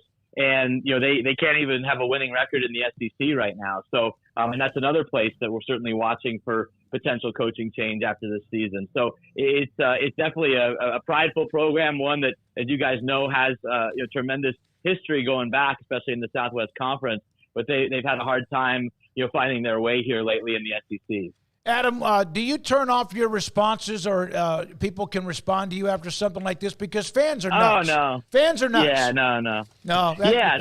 We welcome it. Yeah, and this is kind of the point. Again, we're not trying to make any fan base feel bad, but we're trying to point out like the why. Why is this program not achieving at the level that it could be? And there's some hope in there. Florida State, as you guys mentioned a minute ago, that's a program that is a lot closer to achieving at its level now than it was a couple of years ago, and certainly could have or should have made the playoff last year. I mean, there's some promising signs there. Promising signs, with we didn't have them on there, but Texas, as we mentioned earlier. So there's certain programs that are right on the cusp. But you mentioned Ohio State. I mean, again, Ohio State is one of the most consistently good and mostly great teams in American sports going back decades and decades and decades. There's no reason why Ohio State, the way that it's set up and the fact that they're never bad, should have only 2 national championships since 1970. That's got to be really, really frustrating for their fans. Yeah. Never bad. They've had the year with Fickle after Jim Tressel was fired as the interim, and even then they weren't terrible. They just, how are you going to rebound from that? Then Urban Meyer comes in and they're great again. It's insane. They are never, ever bad. I'm trying to think. I go back to the Woody Hayes teams in the mid-'60s when they always had those battles, of course, with Michigan or whatever. And I remember one time going back through there. You mentioned that streak Nebraska was on for 40 years. And the last losing season Ohio State had was the Tressel to Fickle. Fickle was the interim. They were 6-7. And then back in the late 80s when Earl Bruce and John Cooper had a transition. But other than that, I mean, again, like for a year or two and then bam, back to winning 9, 10, 11 or so more games. They have been unbelievable and consistent. Adam, what are your thoughts? The top 25 came out. I know it's the USA Today poll, but the top 25 came out today. Is there anybody that you have on your radar that might be someone that's getting, I don't know, maybe overlooked that could be a pretty good team that makes a run at the college football playoff? Yeah, again, I think the exciting thing about the Big 12, and I know there's no Big 12 teams in the top 10 or even top 12, is we know their champion is going to go to the college football playoff. So whether it's Utah at 13 or Kansas State at 17, Oklahoma State, who played for a Big 12 championship, is there at 18, Arizona is at 21, Kansas is there at 24, and I could add to that list. I think Iowa State is a potential contender in that league. I think West Virginia is a really interesting team that you could make a case for. So, I think that league for sure is interesting. And then, Missouri, I think if all things go right with a pretty favorable schedule, could make a push. I wouldn't count out Clemson. I know Clemson has a long way to go offensively, and that's the big question, and that's fair. But they have a lot of talent also on the defensive side. And, I'm very interested to see how they'll perform in their opener. I'm not expecting them to beat Georgia, but if they can hang with Georgia, wouldn't shock me if Clemson in a fairly wide open ACC could get back to the playoff. Would you mind one more follow-up question? Sure, let's do it. I just went blank on what I was going to. Oh, God, I absolutely just went blank. I absolutely just went blank. And I had a question that I wanted to ask you. Damn it. I'll text it to you. I don't do that very often. All right, Adam. All right. Thank you very much, man. Appreciate your time. Adam You're the best, Rittenberg. Bogey. Thanks for having me, guys. Absolutely. ESPN. What's very often? Once an hour. If you're forgetting things, I'm pissed off. We could measure that on a different kind of scale. It's gonna come to you as soon as you hear a commercial play. No, this is happening more and more often. I'm furious because this is why when I get something in my head, I need to write it down though. Yeah, I've started to take use of the voice memo on my phone. No, I'm never going to go there with that. I'm like right now. I want to walk off the set. You've never just like driven in your car and hit That's voice what doctors memos? do. They have that little dictating thing. I used to do that at night if I had some to do. Works out for them. I have a whole list of fantasy football team names on my voice memos. Didn't want to lose them. No, you put them on it. Why don't you just write them down? I was driving. Oh, write them down. No, I was driving, so I hit voice memo, and I just started, saying stuff like, you got a purty mouth. Stormy. That's a good one. That's a good one. Remember when Woody Hayes slugged in a bowl game? It was against Clemson. Never coached again. Bracket Cat. Getting old sucks, David Smoke. You're exactly right, Bracket Cat. I was excited about asking the question, and then I started thinking about the pole vaulter, and I couldn't do anything about it. I went blank on that. Why? Just to feel sorry for the guy. Yeah, no, I feel bad for him. I really do. Coming up next, Pat Smith on 9 teams in the SEC, including a couple of the new ones, with Oklahoma and Texas being a part of the top 25. His thoughts about who was ranked a little bit too high or too low, a couple of the nuggets about the SEC, and college football in general. This is 365 Sports. Celebrate American quality and value during the Red, White, and Blue sales tag event at Richard Car. Drive the best. Get professional-grade power and first-class interior in a GMC Sierra. Qualified buyers save $9,000 on all 2024 GMC Sierra SLT models. They have the truck for you. Established in 2007 and independently owned, Alliance Bank Central Texas is committed to helping families and businesses meet their financial goals. From their tellers to their board of directors, they know the importance of superior service and competitive products. Customers have confidence knowing that their financial needs are in good hands. It's your bank, Alliance Bank Central Texas, with 2 Waco locations, 4721 Bosque Boulevard and 191 Archway Drive on Highway 84, and at AllianceBankTexas.com. Member FDIC and equal housing lender. Developed by Startup Waco, a nonprofit organization, GXG is a program designed to support the entrepreneurial development of Baylor University student athletes through NIL activations. The program helps student athletes maximize their platforms and offers a comprehensive support system for them to create and grow new businesses that not only benefit themselves, but also uplift the local economy. Fans who wish to support student athletes can donate to GXG via the GXG NIL Fund, BaylorBears.com/GXG. Contributions to support NIL activations through GXG can be made at BaylorBears.com/GXG. For more information, follow at GXG_GreenXGold on social media and visit the official website www.gxg.startupwaco.com. GXG, empowering student athlete entrepreneurship and uplifting the local economy through NIL activations. Riverbend Liquor and Wine now has 2 locations to serve you. The original on Lakeshore Drive at North 19th Street and the brand new spot in downtown Waco at 600 Franklin Avenue. If you're looking for the best in craft beers or local Texas bourbons, then the original is the place to be. And for the latest trends and online phenomenons, head downtown to the Franklin location. Either way, you're going to get the same great variety, customer service, and speedy experience. Check out both locations on their Facebook and Instagram pages, Riverbend Liquor and Wine, Lakeshore Drive at North 19th Street, and now downtown on Franklin Avenue. This is 365 Sports. The 4 o'clock hour is sponsored by Boozer's Jewelers, the wedding ring store, specializing in custom jewelry and repair, all in-house. Now here's David Smoke and Paul Catalina. 365 Sports. Emery went to take a picture of us on the set. Of you. Almost, he took a picture of you. Barreled into everything we have. What a day we're having here. Yeah. I forgot Emery, was there a point to that picture? Or? Yeah, no, it's just right here. The Ghost Hydration. The Ghost Hydration, one of our newest sponsors. We appreciate them. Thanks to Gary Holcomb and company at Ben E. Keith Distribution. You know, I would look great in a refrigerator right there. Yeah, I'm working on it. Yeah. I'm working on it. Going to throw that out there and put it in the ether. Pat Smith joins us on 365 Sports, co-host of Three Man Front. Also, the big monster of WJOX in Birmingham joins us on 365 Sports. 9 teams, Pat, in the top 25. Is that what you? I see you wanted more or whatever. There could probably be 1 or 2 more, but is that sometimes hard to fathom? But I mean, they got a bunch of really good teams. Well, I guess that's what happens when you add Oklahoma and Texas, right? Yep. Immediately in the coaches poll, it's paying dividends. And, you know, based on the fact that we do our show in Birmingham, you know, we're about an hour away from Tuscaloosa, about 2 hours away from Auburn.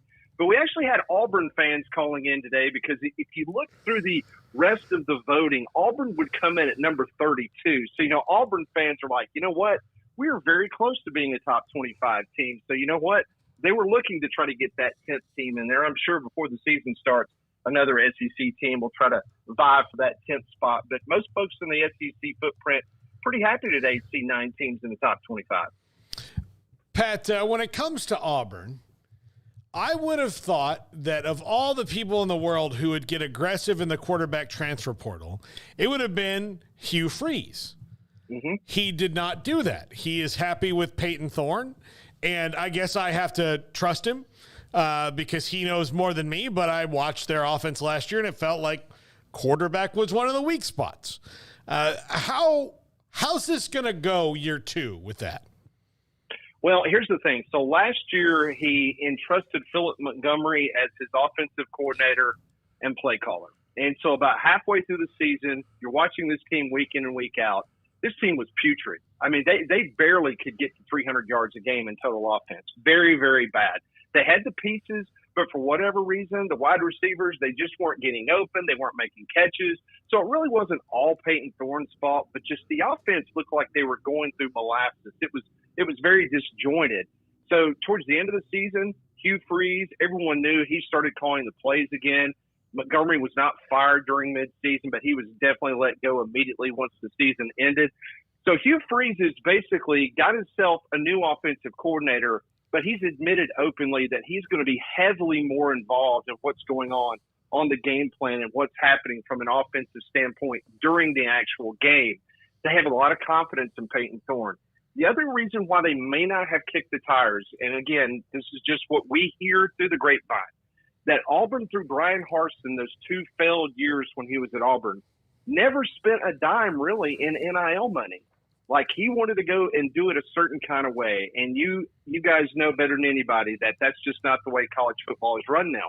Well, Auburn had a nice little nest egg in the NIL once Hugh Freeze got there. So what did they do? They invested wisely.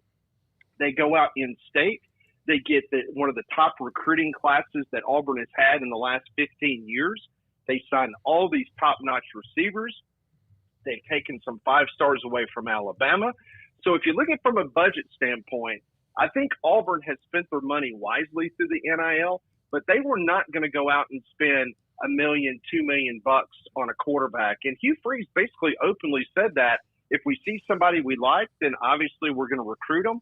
But they just weren't willing to go there what the price was in this last class from the transfer portal in regards to the quarterbacks. They like who they got with the change in offensive play calling. Auburn thinks that they're going to be able to move the ball quite effectively this season. Is that, in a way, a Dabo Swinney type philosophy, that at least what you're talking about? Well, not necessarily. I think Dabo is so hardcore in regards to who he's going to look at in the portal, things of that nature. I honestly believe it became a budgetary situation, Smokey, in regards to what Auburn was willing to do. If you look at the current recruiting rankings, Auburn is currently 5th in America in recruiting. If you look at the top players in the state of Alabama, granted, Alabama's not like Texas because obviously we got 4 million residents as opposed to what you guys have in the state of Texas. But there's a lot of blue chip athletes, a lot of 4 or 5 stars in the state of Alabama. High school level is extremely high here. And he has been able, I'm talking about Hugh Freeze, he's been able to go out right now and as the top 16 players in the state of Alabama, about 10 of them have already committed to Auburn.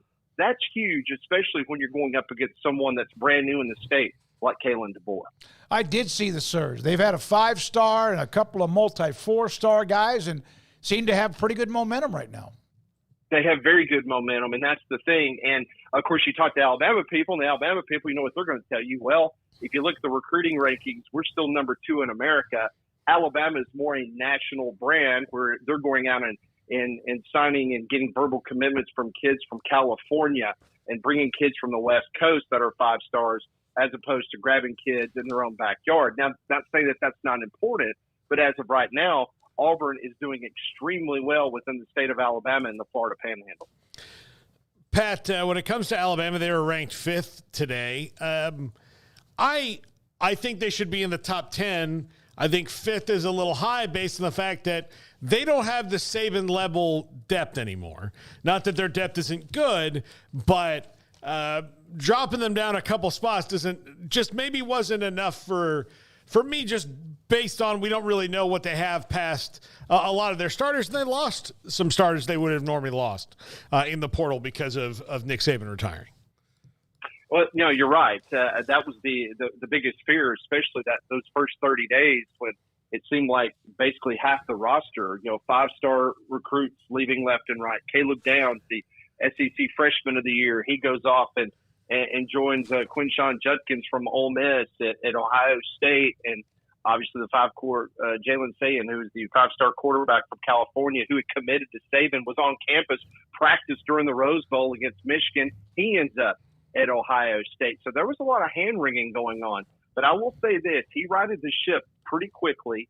He was able to get a 5-star transfer portal kid, Caden Proctor, who was Alabama's left tackle last year as a true freshman, who left when Saban left, went to Iowa, then came back to Alabama. So Alabama was able to right the ship a little bit. Now the depth is a question mark on certain defensive play, the defensive interior, the defensive secondary. They had so many guys go to the next level and play in the NFL or get drafted in the NFL. So that's the area that we're paying very close attention to, because we firmly believe having Jalen Milroe come back at quarterback, they have a very talented running back room. And what Kalen DeBoer and that staff was able to do with Michael Penix last year and get to the national championship game with Washington and a bunch of 3 and 4 stars, he's got some 4s and 5s on this roster offensively. And many people believe that this offense is not going to be the problem. It's about what they're going to be able to do on defense and be able to stop people. If you take what DeBoer dealt with, the sudden retirement of Saban, him coming in, and the initial loss of talent, you mentioned Caleb Downs, but there were others, and where they are, I guess, before they started back for this summer or fall, how would you grade what they actually ended up accomplishing with the roster development in a short amount of time? Well, it's going to be – jury is still out, Smokey, on that, and the reason why is because they went and got 3 pieces in the secondary, and all indications to the first week of fall camp, they're happy with their work ethic. They're happy with what athleticism they bring to the table. But you and I both know it looks a lot different when you're going up against air than when you get into the scrimmage. I got a scrimmage coming up Saturday, so a lot of that's going to kind of be played out over the next couple of weeks. But for the most part, I think they did a really nice job. Even under Nick Saban, Nick was very selective about the portal. He wanted to do the portal. He was not like anti-portal like Dabo Swinney is, but he was extremely selective. Meanwhile, Kalen DeBoer and those guys, they were selective as well, but they were able to go out and get some top-notch guys that they firmly believe are going to be able to contribute and add that depth so needed because of the guys that left out of the transfer portal once Nick Saban retired. Pat, who in the SEC is under the radar, in your opinion? Well, here's the thing, and I've caught a lot of grief on my show. I'm big on Ole Miss this year. And, of course, everybody knows that Lane Kiffin likes to talk a big game, but if you look at the numbers, he just has not been able to do anything as of yet. I know the coaches poll, they had them at number 6. They didn't get a lot of love from the SEC media. They were behind Alabama in the SEC media poll. But if you look at Ole Miss's schedule, if they're ever going to do it, and based on who he got out of the transfer portal king and Lane Kiffin, I think this Ole Miss team, with what they have on their schedule, they don't play Alabama. They don't play Auburn. They get Georgia at home. They got to go to LSU. That's big. But I think if this is the year for them having a quarterback coming back in Jackson Dart, the defensive players that they've added with Pete Golding as defensive coordinator, I think Ole Miss is a team. A lot of people are probably saying, until I see it, I'm not going to believe it. Well, this year, I'm pushing all my chips to the center of the table, and you guys might have me back on in December and laugh at me. No. But right now, I think it's the Ole Miss Rebels. I think the Rebels could be a surprise team. If not now, when? I mean, given all the resources they've done it. Yeah, I agree with you, Pat. Do you expect all the teams in the SEC to utilize the 105 scholarships? You better believe it.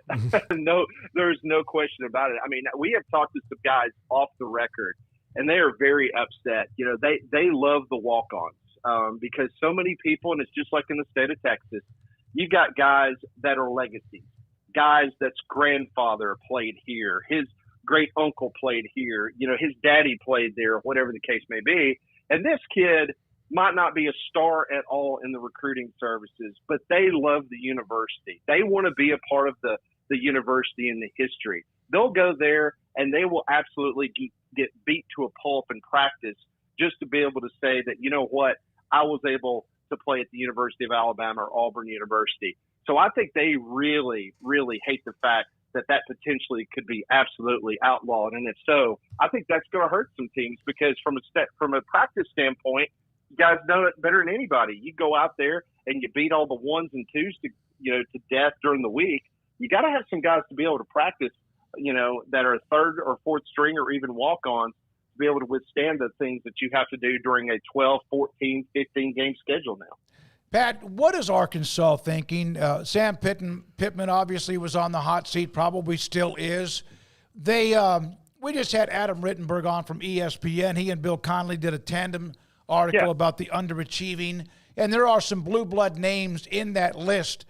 Arkansas has a proud football history, but they're kind of stuck now. And with Texas and Oklahoma coming in, that kind of just knocks them down another couple of notches.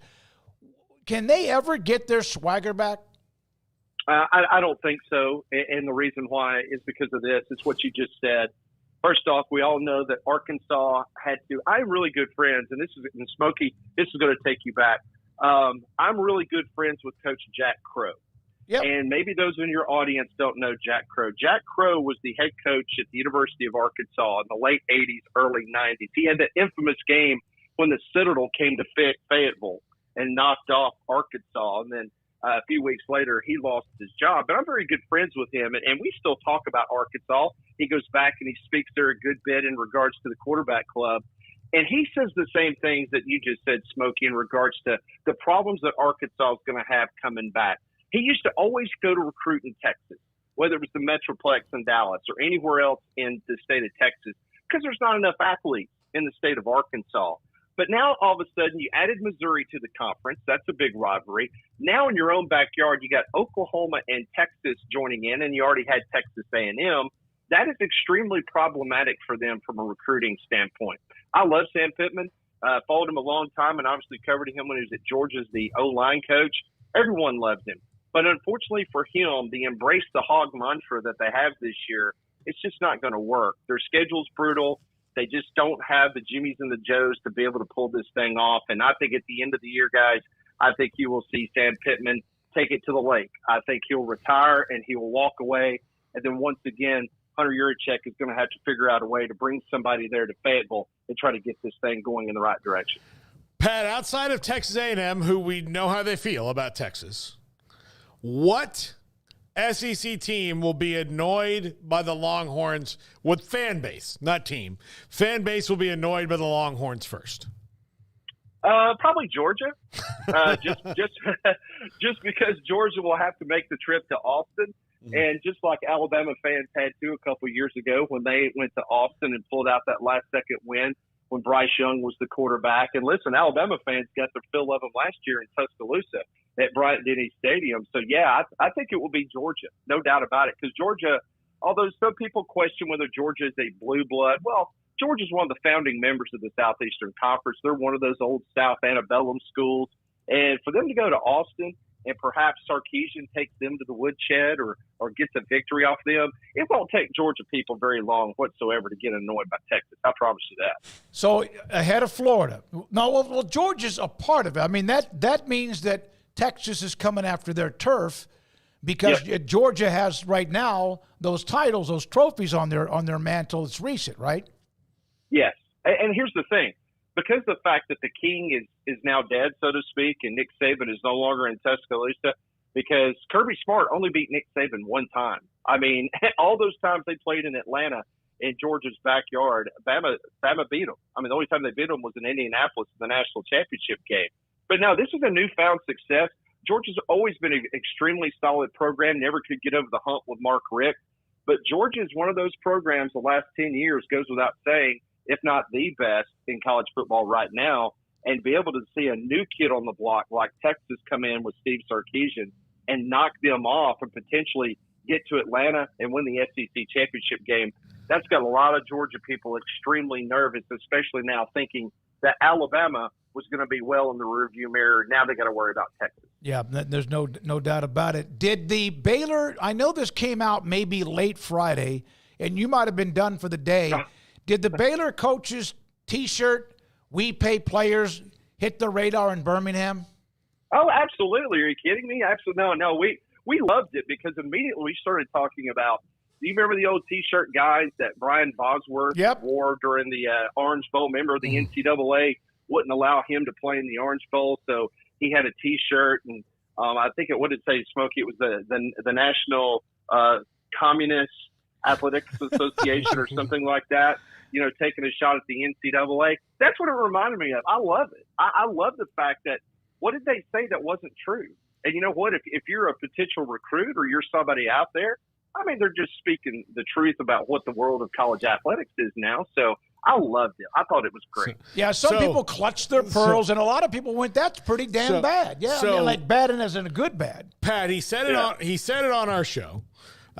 When we had him at Big 12 Media Days, and it was the quickest response to a question he's ever had in his life, at least since we've known him, but I would venture in his life. Because Craig asked him, he said, "What do you attribute this recruiting surge to?" And he said, "Oh, we pay players."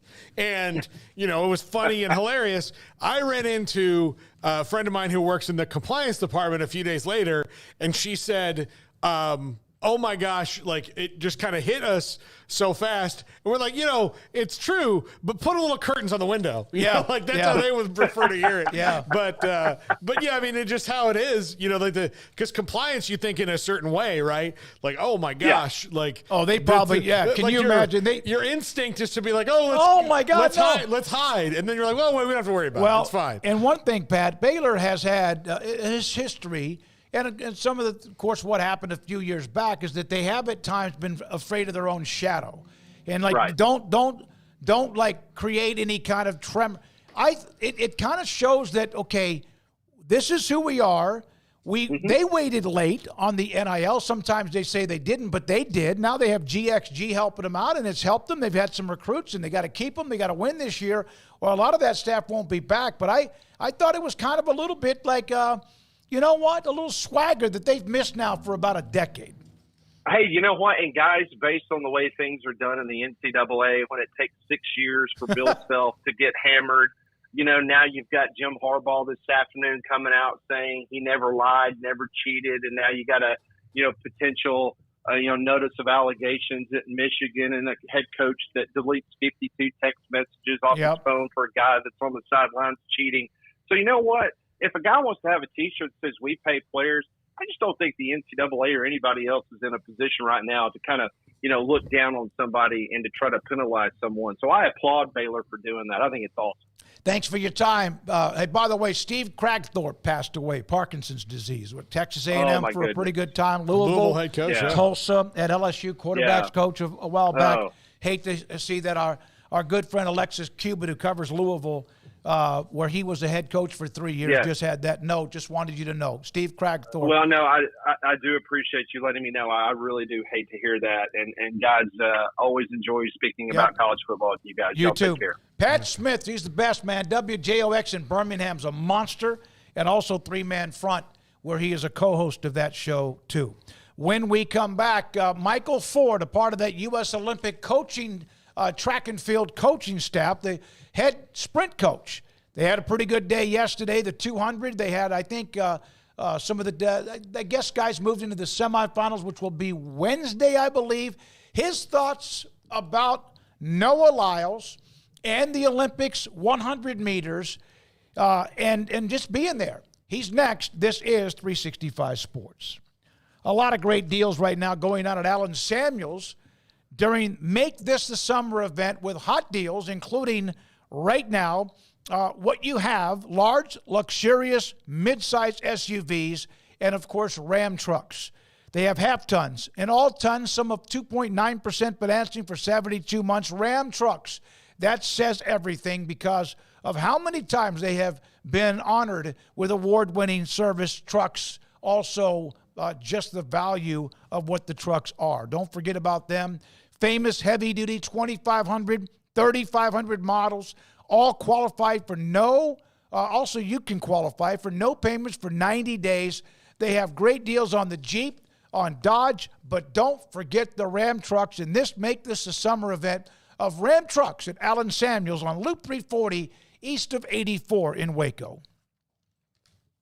Samantha Duvall, TexasBeefHouse.com. Their online auctions through Bid on Beef is just unbelievable. So coming up on August the 7th and 8th, another live auction, TexasBeefHouse.com. You can go. Beef pops up. There's a catalog with all of the product available for what you can bid on to buy at what you want to buy. And Samantha, what will be featured this month? So for the August 7th and 8th sale, we are going to have top sirloin, short rib, tri-tip brisket, and hamburger products. And also something that we are trying new is it is called a Thor's Hammer, and that is your bone-in shank. So we're excited for that one to be something new to offer in this August 7th auction. And don't forget the code number 365 Sports, 10% off any order over $100. And TexasBeefHouse.com also ships free to any of the contiguous 48 states. It's August the 7th and 8th. Go to TexasBeefHouse.com or Bid on Beef for more information. It was broad daylight. I stepped into a gas station for 5 minutes to grab a snack, and just like that, my car was broken into. They made out like a bandit. My laptop, my phone, everything. I called my agent to see what could be done, and he restored my faith in humanity. My claim was processed so quickly, and I was able to recover my losses. Stop by and see our agents at one of our 3 McLennan County locations. Coverage and discounts are subject to qualifications and policy terms and may vary by situation. There are 26 letters in the alphabet, over 600,000 words in the dictionary, and just 3 of them said together can change everything. Let's order pizza. Those 3 words lead to dough made from scratch and 3 fresh signature cheeses that blanket golden crust in a heavenly melt on Marco's Pizza that'll blow your mind. So visit Marcos.com to order and stop by Marco's Pizza in Belmead, China Spring, Woodway, and in Robinson. Marco's. Pizza lovers get it.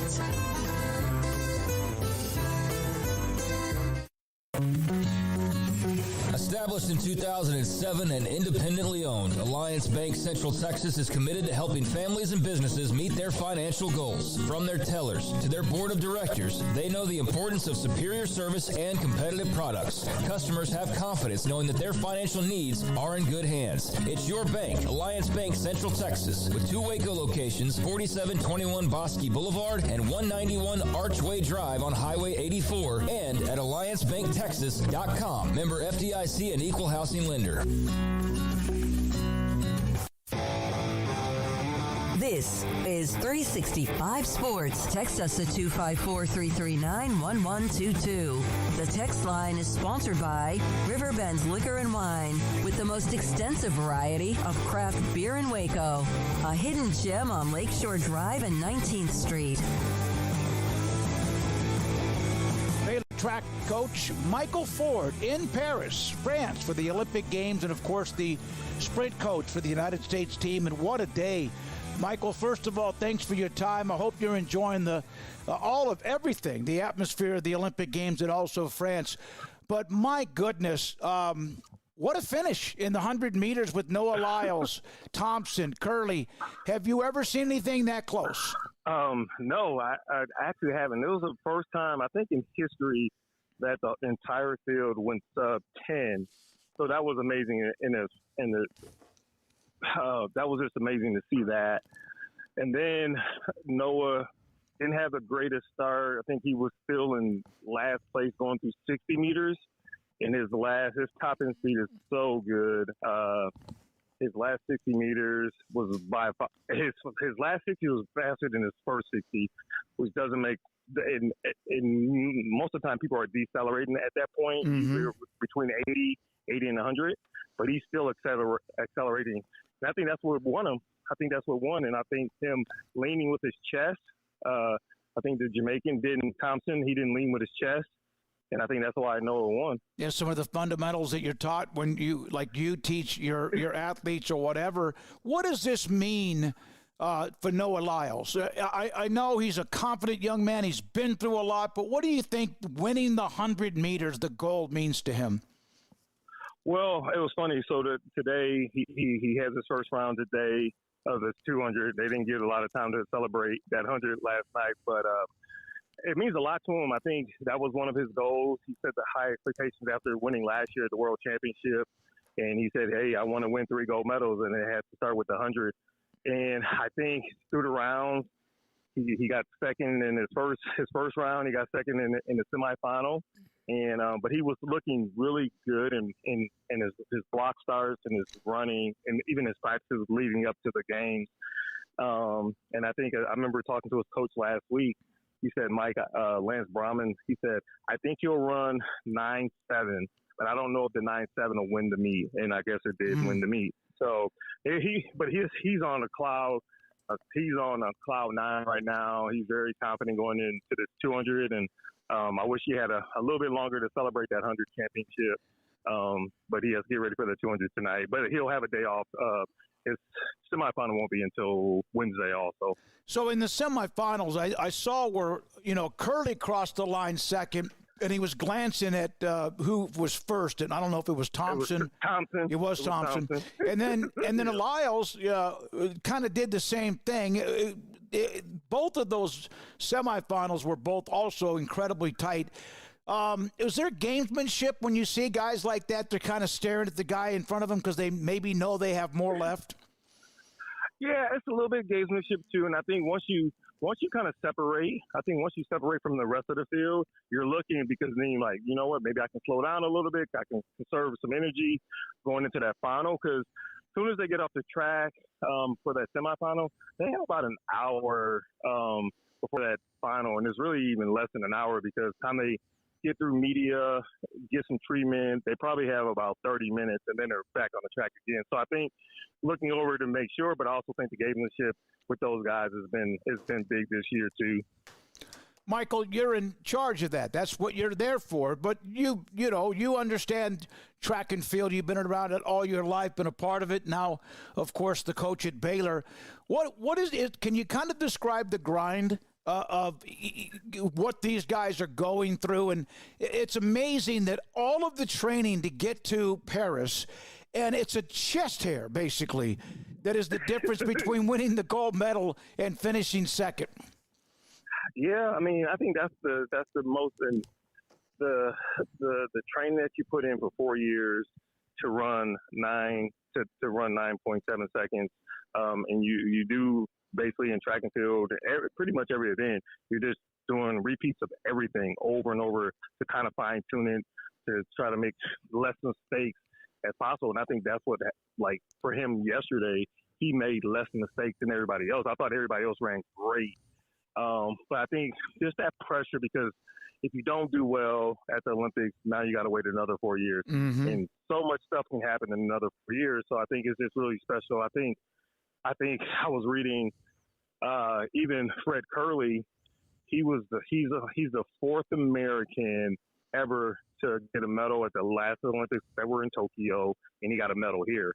And I'm like, America has been deep in 100 history, and he's only the fourth guy to do back-to-back Olympics.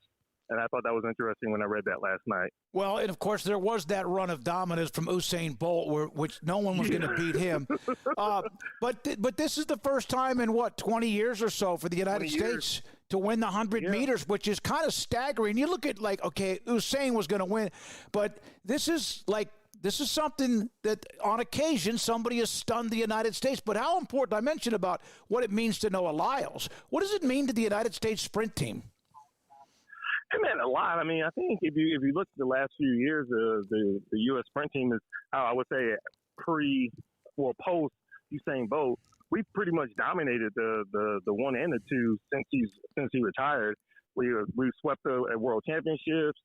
We did well at last year's World Championships. We did well at the championships in Eugene. We swept the 200 in Eugene. I think we had 2 or 3 medals at the World Championships last year. So I think the dominance is coming back to the U.S. But I know Jamaica, their guys are still young too. So I love the rivalry of that. But I think just the American sprinters I think they got a little tired of losing to the Jamaicans. Or even the Italians. Italian won last. He won the last Olympics. Yeah, Jacobs won, I think, in Tokyo. Michael, what's it like to be there? You've traveled afar because of track and field in your time in the sport, but what's it like to be there among everything? And do you ever have chance to get away from what your role is as a sprint coach and kind of take anything in? Honestly, I have not taken anything in between coming to the track. Well, the U.S. team has we actually rented out a facility, so pretty much every U.S. sport team can go to a facility, just one facility. They have indoor track, outdoor track, swimming pool, basketball courts, everything. So we normally train there mostly in the morning before the track meet started. And then I'm at the track. They have a morning session. I left a morning session. We had the 400 hurdles go off this morning. I actually washed some clothes this afternoon, grabbed some lunch, and then I'm back at the track right now for these 200s. But I think once the relays get done and once the morning sessions are done, I have a little bit more time to kind of go sightsee. And I'll spend 2 more days after track's over, and I'll do some sightseeing. Yeah, you've got another full week and 2 or 3 days before you're coming back. I mentioned you've traveled abroad. Had you been to France before? Is that one of the places you've been before during whatever you've done with your career? Yeah, I've only been to France once, and the last time I came to France was an Olympic year, and it was in 2008 when I worked with Jeremy and Reggie Witherspoon. Mm-hmm. They both had a meet here at the same facility. Only difference is they remodeled the inside. So it's special because they both ran really well here in the 400 that day. And so, but it's a beautiful complex. Paris has done a great job with the complex. The weather's been on and off. It's a little bit, feels like Texas a little bit, been a little bit hot, a little bit humid, a lot of rain. But they put on a good show, at least for the track. I saw the note about Ezekiel Nathan. He advanced into the semifinals. So what's his schedule now? Yeah, so he advanced this morning. Also, he ran fairly well. Got second in the heat, and he'll be off tomorrow. He'll have a semifinal on Wednesday, and then if he makes final, the final will be on Friday. So basically, he has a day. He races day off, and then another race. I mentioned Nathan Ezekiel, who's now qualified, advanced into the semifinals. To have somebody that's actually a part of Baylor, you mentioned Warner and obviously Michael Johnson and so many others that have had a history in the Olympic Games. Williamson, what's it like to have a guy right there, and he's trying to continue to advance right now? Oh, it's a great feeling. Even though I'm with the U.S. staff, we had a moment this morning, and we got a chance to talk a little bit. And Coach Dalton, he's here with him too. So he has his hurdle coach from Baylor here working with him. So if I can't get away, then Coach Dalton's here. But it was great to see him compete and get it to another round. And I think he's ready for another breakthrough. I know he made it to the semifinals at the World Championships, the last two World Championships. So now we're just hoping that he can make it to the final. Michael Ford, I know you got to go. When you are there as the Olympic tracks, the sprint coach, but other athletes have their coaches, what is that? Is that just making sure you're taking care of what the entire team needs, or also mixing in some thoughts with the coaches that have been with some of these sprinters throughout their career? Yeah, no, most of it is just honestly trying to help them out as much as I can. So whatever they need me to do, if they need me to move, to put some hurdles up or blocks or time, it's whatever they need me to do. That's what I'm here for. We have a couple of the sprinters, their personal coaches haven't come, and so I'll find out if they have their workouts for the time they're here, and then I'll help them out as much as I can. But most of the majority of them, like Noah Lyles, Kenny McNairick, Fred Curley, their personal coaches are here. I have a group chat with all of them. We kind of just go over when they need to get to the track, when they're gonna shake out, when we're gonna have practice. Like we'll have relay practice tomorrow, getting ready for the 4x1. Yeah, and so that's all I do. So I'm almost like a manager with the team. But having fun, and it's a great honor for you to be a part of that, and that's what's awesome too. You mentioned Witherspoon, and how difficult do you think Trayvon Bromell, who had his great surge and his run too, but it never really ended with the way he wanted? How much do you think that still hurts him? I don't think it hurts him. I think it's still motivating him. I know we actually he's back in Waco training. He started coming. He actually moved back to Waco. He's training with me now, and so we're gonna try to. I'm not gonna say rekindle anything, but we're gonna try to get him back to where he was and get him ready for next year. But we had probably 4 weeks of good training before I left, and he may run 2 more races after Olympics, or we'll just shut it down and get ready for next year. But he's actually really motivated. I know we talked after the women's final. And he said, "Coach, I'm ready to get back at it." So he's fairly healthy right now, and so I'm looking forward to getting him back and hopefully make a World Championship team next year. And one of the local stars in Will London from Waco High that was a part of Baylor and also the Olympic team. Michael, thanks for your time. So Noah Lyles tries to go for the double. That's not easy to do. How much would that mean that if he caps off the 100 and also was to take on the 200? Yeah, that'll be epic. I mean, that's always the goal. I mean, everyone focuses on the fastest man, which is 100, but Noah, the 200 is what he calls his baby. And so I could see us. Honestly, I could see the Americans sweeping it if we run correctly.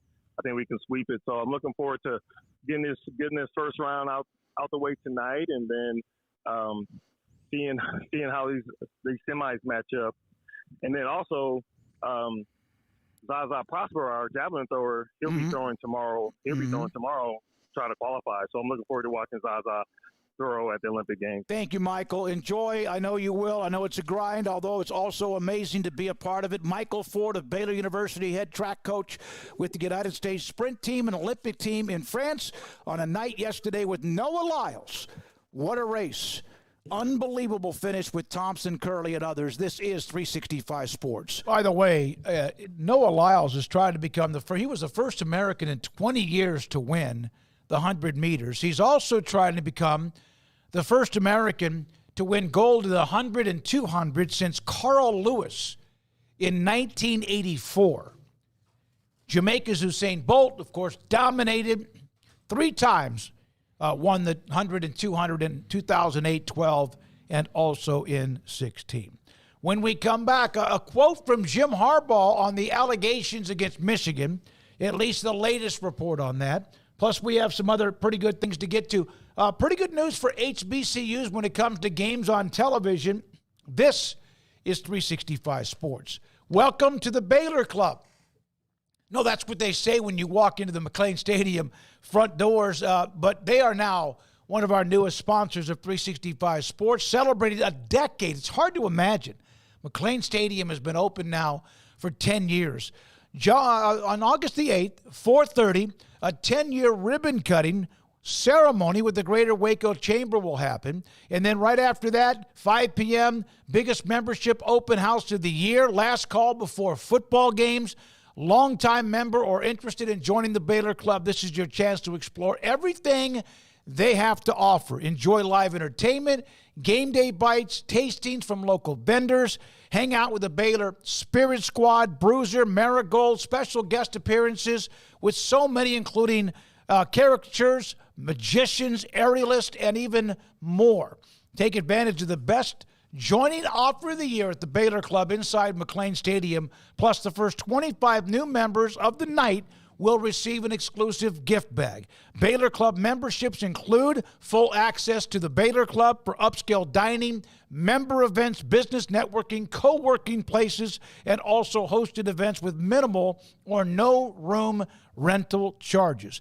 Baylor Club X-Life memberships include full access to the Baylor Club, plus the Invited Network, access to select golf courses, clubs, racket courts, aquatics, fitness, and more.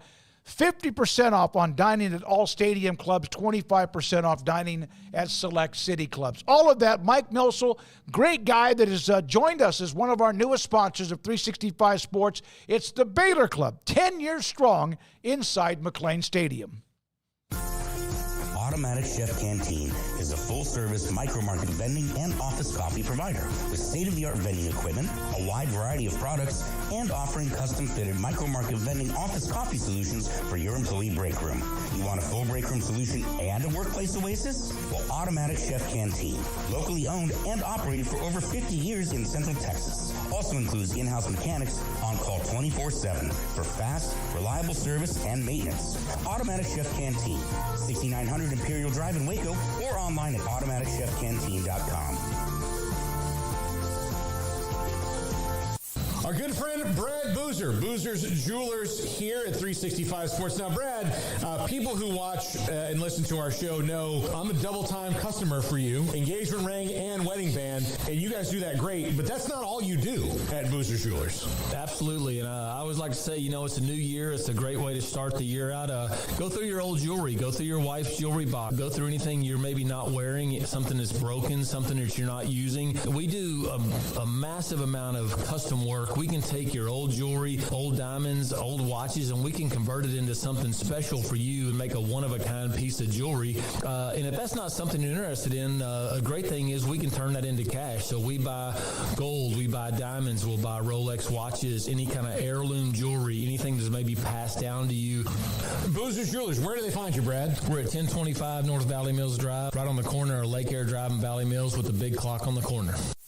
Bambi SQ, what is the number one reason or 2 or 3 reasons, Bambi, that people should contact House of Travel? As a travel agency local here in Waco, we can take care of all your bookings, your payments, answer your questions, help you when there are issues or problems, things that may come up that you don't know what to do or how to fix them. People don't realize we don't charge a fee for what we do. It doesn't cost you extra to use a travel agent. We're just here. We get paid by the tour companies and the cruise lines to represent them. But you have an expert on your side that's here and local, and you have a name and a face to put together to help you with anything that you may need. Give us a call. We can price things for you. We can help you answer questions. We can make it simple, easy, and one stop. Your knowledge of all the years you've done this and then spit it back to them or give them options? It helps us to kind of know a date range, a budget, what your goals are and what you want to see and do on your vacation. And then that helps us to know what to look for, and we can narrow down and help you make the best choices for your vacation so you get the best value, you get exactly what you were hoping for, and making sure that it's taken care of with a carefree, easy, simple for you type vacation. I've been doing this for over 40 years. Every day I learn something new. I experience new situations and things that I can help take care of for people, whether it's just making sure you get the best deals and find the best vacations, or whether it's to solve that problem, like you've got a flight that's being canceled and don't know what to do. There's weather coming up, or should I cancel my trip next week because of the hurricane? Those are things that we take care of and you don't have to worry about. You've got somebody that you can rely on that you know is an expert, knows what we're doing, have been doing this for a long time, so that you're not questioning, okay, does the person on the other end of the phone really understand what I'm asking or know how to find those deals? You've got an expert, and we are here to take care of that. For more information, go to houseoftravelwaco.com. This is 365 Sports. The Sikkim 365 app is brought to you by Allen Samuels Dodge Chrysler Jeep Ram Fiat. Come by, let's be friends. 365 Sports is 5 o'clock hour. Paul's top 5 around the corner.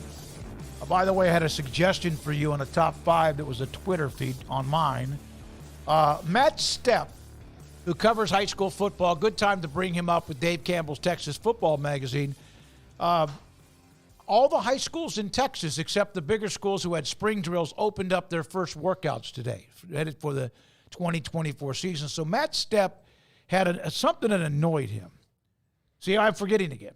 Yeah. And it brought up my 2 biggest pet peeves. One of them is someone driving in the left-hand lane of a highway and they just won't get over. Whether there's anybody in the right lane or not, they just won't get over. Keep passing people or get over. Yeah. Yeah. And the other one is people who do not return the carts in the parking lot of the grocery store. In a Paul Catalina presidency, that will be punishable by a $500 fine. I think maybe the death penalty. For the first one. We're not pro-death penalty in the Paul Catalina presidency. Well, I think you have a guy walking around the parking lot and he just... No, I think it's the first ticket is $500. The second ticket is $5,000. And then the third one is $50,000. We're going to go exponentially up. And that's how we're going to do it. I don't care. We're going to take your money and we're going to pay for a sick kid's medical bills. That's how we're going to do it. And we're going to have... Don't we do that in some cases already? We should, but yeah. It will be acceptable if you see that person do it and you can still throw the cart into their car as they drive away. That will be legal vigilante justice. No. I can't find that Matt Stepp, what he was people saying. standing up on the airplane? Yeah, oh, no, that was it. Yeah. So when the airplane gets to the gate, it taxis and gets to the gate, who do the people behind you, whether it's in the last row or 3 rows behind, who the hell do they think they are that they're so much more important that they get to stand up, try to get their bags, and start walking towards the front when there's 35 rows in front of them with 3 people on each row? I don't understand it. And I get standing up if you've been on a long flight and you want to stretch your legs a little bit and you happen to be on the aisle.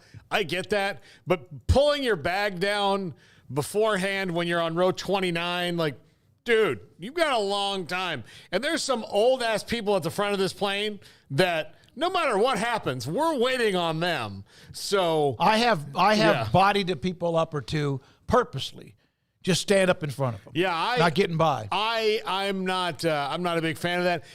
Look, I could if I was not in a rush, or we're on a time schedule, and I have a couple times been on a plane where I can tell that there's 5 rows behind me of a family or a group that's we've got to get somewhere. I'm like, you know what? I've got my book. I'll just wait until they go. Yeah, but they could be lying. I don't care. Like, I'll just let you have your little impatient run. That's fine. Whatever. You're not doing anything. All right. ESPN released a story about Michigan and more information. Although I read it, I don't know. I know that there's text messages deleted and all that with Sharon Moore, who's now the head football coach who took over for Harbaugh. I honestly don't know if this is ever going to go anywhere. And I really was kind of happy when this thing went to bed at the end of last year. And then Michigan won the national title, if you like them or not. And then, but this is here is Jim Harbaugh's response. I never lie, never cheat, never steal. I was raised with that lesson. I have raised my family on that lesson. I have preached that lesson to the teams I've coached. No one's perfect. If you stumble, you apologize and you make it right today. I do not apologize. I did not participate, was not aware, nor complicit in those said allegations. So for me, it's kind of back to work and attacking with an enthusiasm unknown to mankind. Well, one, Kim, I didn't say old a-holes. I said old ass people, that need, but Kim flies in the front of the nice planes, not like a Southwest flight like you and me.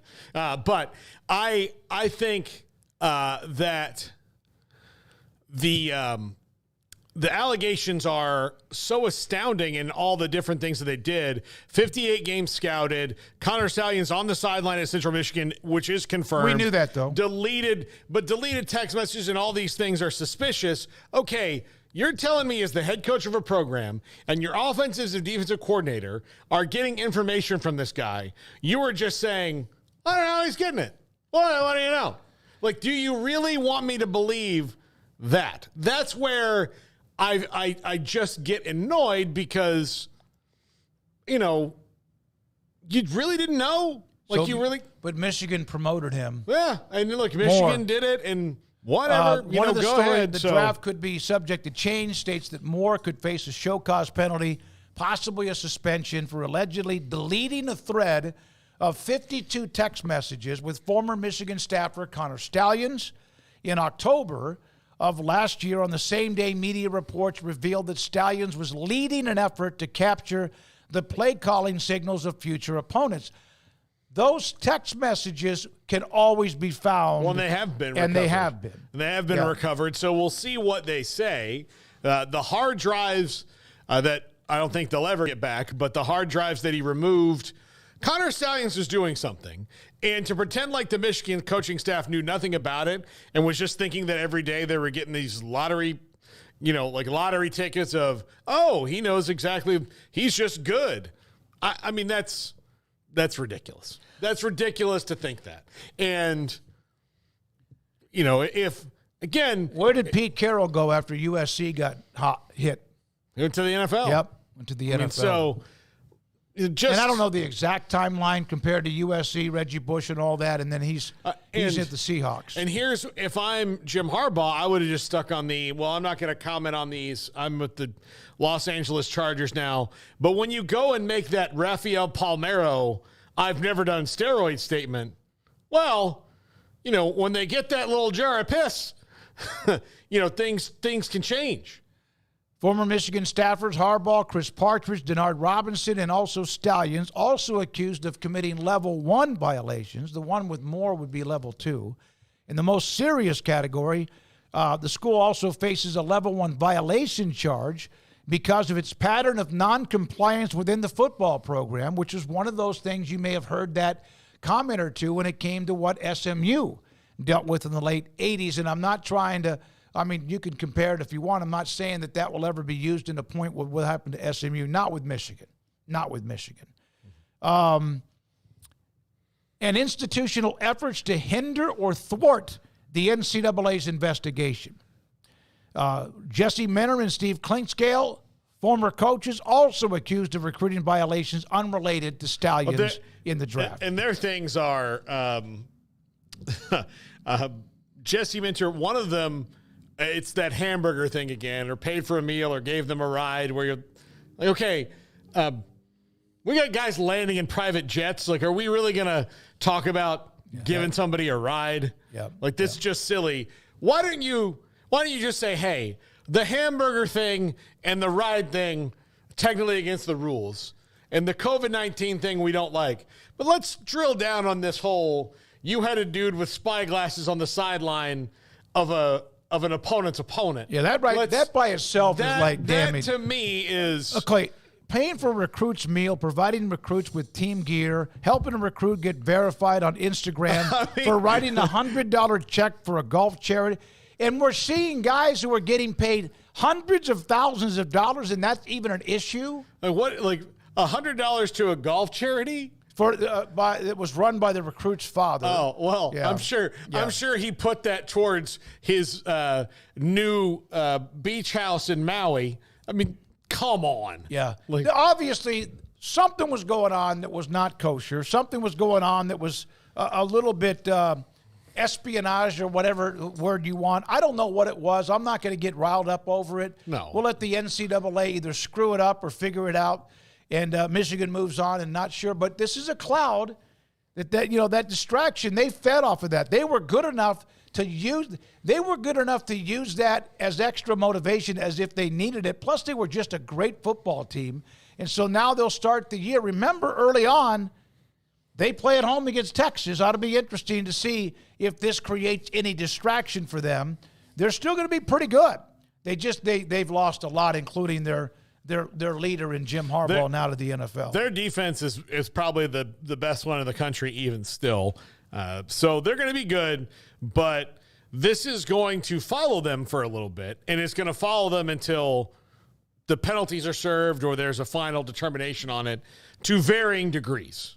And, the players are able to put it behind them last year because they just knew keep going forward. But if it just keeps popping up, it's going to be harder and harder for people to ignore, especially when you get a second head coach suspended, if that does indeed happen. If these come out and he gets suspended for 4 games again, now you're even further down the list because a lot of those guys are gone now. They went with Jim Harbaugh to the NFL, or they went and took NFL jobs. This is, a largely new coaching staff with, even if they're promoted up, they're new to their jobs. So, you can't kind of, he was suspended at 2 different times last year, Jim Harbaugh was, at the beginning and at the end, and they won all those games, and they navigated through it really well, and put the distraction behind them. And for most part, look, it's not, the players are only complicit in this to the fact that there's a coach on the sideline saying, watch out for the blitz, and they go, okay. I mean, that they're not going and scouting, they're just receiving the information. So it's not really on them, but if you've got coaches that are, going to be under this heat, it's going to be distracting for those coaches, and that trickles down. Yeah, no, I don't know what they actually did. It does appear as if they were doing some things a little bit that are out of what would be normal protocol. I think teams having people at games and probably, I don't know if the word is spying or not, but I don't know how you unless you're just dumb and you use the same guy over and over again. But in this case, there were allegedly other people involved. We've heard, I wish it would just disappear. These kind of things, like it's the Tom Brady Deflategate. It wears me out. And not sure. I still will say this, though. Anything of vacating whatever is dumb. No. Dumb. Just dumb. If that even occurs. Take away scholarships, suspend those coaches, fine the university. Those are the 3 things that you can really do that are going to hurt them. But because they're not going to do a postseason ban. Now, a postseason ban would be something, but that's not going to happen. That would be the one that hurts. And we brought it up. Especially to a team that expects to be among the top 12. Well, you know what? What do recruits want? Money, an opportunity to be seen, an opportunity to play at the next level. And if you aren't going to a postseason ban now, could not be just a bowl game, could be 4 games if you put in a postseason ban. To me, that would be that would hurt the most for Michigan rather than taking away scholarships, because basically that could be doing the same thing if there's any kind of postseason ban. Now, let's go to that list, Garrett, of the underachievers, because we had Adam Rittenberg on to discuss that with us, and we never really put that up in front of everybody. This is based on a lot of different categories here.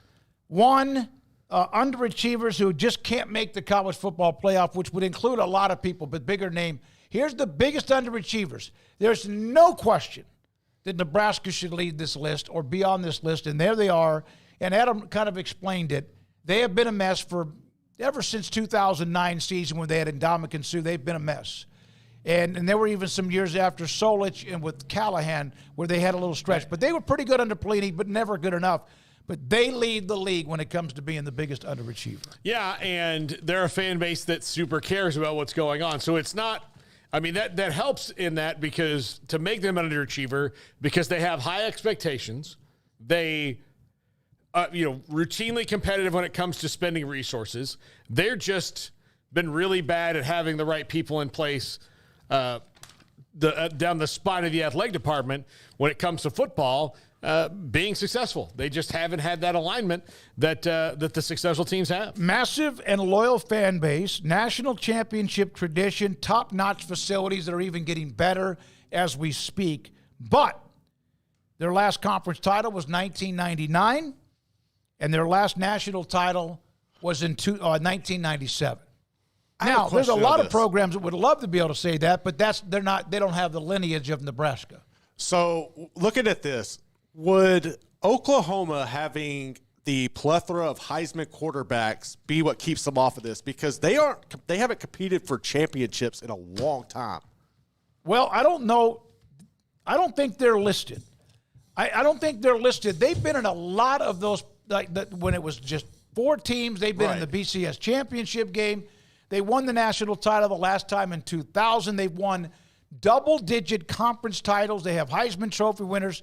But in the end, I think if you ask Craig, he would probably say yes with the end game. That's what I'm talking about. Been 25 years or 24 years. All right, now, Arkansas, we discussed it with him. I don't even know if there's much feedback on that. They have and they're stuck now with 2 teams that have joined the conference that are even better with both Texas and Oklahoma. Now, which one you have next? All right. These are the college football no-show tiers. These teams have not been in the college football playoff, which is not very old. That's very young. But here are some, if you think about it, A&M, I mean, you could put them in all of these lists, every category. But Penn State, Florida, USC, Miami, and Texas A&M. Yeah, they A&M it fits in this tier of these are programs, although Miami now just recently got to spending their money on football the right way, so it may not be completely fair to do that. But Miami, nobody talks about Miami, how them leaving conferences. They're very much like Nebraska in that Nebraska left the Big 12, hasn't won a Big 10 title. Miami's never won the ACC. So, and that's been a long time now that they've been in there. So, yeah, they're a power, a brand name team that hasn't done it. Florida, the college football playoff started, pretty much, right after Urban Meyer left. And since then, they have been just a carousel of coaches that has not stuck. And it shows. They don't have any kind of deep roots in anything anymore because every 4 or 5 years they pull up again and start over. Penn State's the best one of this list recently. Penn State's problem is they're better than everybody in the Big Ten except Ohio State and whoever the second best team is. Well, I wonder now how the Penn State, Michigan, Ohio State scheduling will go because they're no longer in the same division. And let's be honest, except for maybe 5 to 6 teams, how many teams, had they been in the East with Ohio State and Michigan, would have won the division outside of Alabama and Georgia and a handful of others? So in LSU 2019, they could have done anything. All right, then there's USC. They had the great run. Rock stars. Lincoln Riley comes in. They thought that maybe they would be able to take it to the next level. The first year with Caleb Williams, they were really good. And then, of course, last year they fell back a little bit. Miami, we've discussed it with Miami. Miami, Nebraska, a lot of those schools, Florida, a lot of lineage, but nothing much of late. Now, here's another list of this underachievers.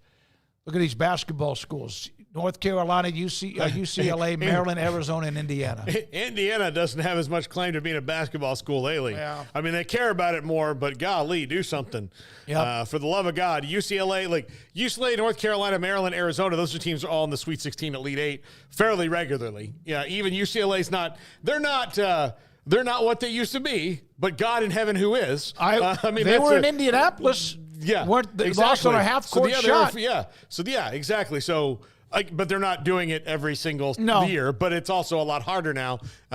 There's not just one really tall. Those are basketball. But, Indiana has they're been a legacy long time. school, but Indiana has been. I have one memorable Indiana football season in my life, and it's just because Antoine Randall was their quarterback, and he was fun as hell to watch. But Arizona is now just back to being good again after a long time of wandering in the desert, literally and figuratively. Maryland is just kind of a middle-tier team, no matter which conference they're in. They had a couple of ACC titles under Friedgen, and now they're gone. North Carolina never wins the ACC in football. Ever. It's been over 40 years, and UCLA never won the Pac, and they're probably not going to win the Big Ten anytime soon. Yeah, all right. So also there's a couple of more. These are tiers. Never or rarely one tier. NC State's pretty good football team. But Arizona State, when was the last time that they were relevant? Jake Plummer? Yeah, maybe. Probably. Yeah. Is that fair? NC State's consistently a good team, but never a great team. They're consistently good, but never really great. Yeah. And I think their coach, Dave Doran, is fantastic. I think they've got a fantastic head coach. I think that, if things align for them, they could certainly compete for the conference title. But it's just they're always that team they're going to upset. So in the old days of the ACC, before there were a billion teams, they would upset either Florida State, Clemson, or whoever the third team was, say North Carolina. They're going to upset one of those teams. Maybe they don't play the other, but they're going to upset one of those teams, lose to one of those teams, and then when they need to do something well, they're going to lose to Georgia Tech, who's in the middle of the pack or below. Yeah. That's kind of NC State's run, but they're always good, and they're always someone you don't really look forward to playing that much, no matter who their coach has been, honestly, because their attitudes always hit you in the mouth. I need to apologize a little bit to Arizona State because in 2014 and 13, they won 10 games under Todd Graham, won 10 games in 2007 with Dennis Erickson. Of course, the Jake Plummer year was in 96. Bruce Snyder, the head coach. They lost in the Rose Bowl. They were really good that year. But they've had, but it really has it for me to. And I love college football, and I don't know about being an historian by any means. They've won 8 games here, 7 games, but it's been a while. Now, financially challenged here. Why are Colorado, Georgia Tech, and California on this list? Well, they don't have as much money flowing to the athletic department. Colorado's new to spending big money.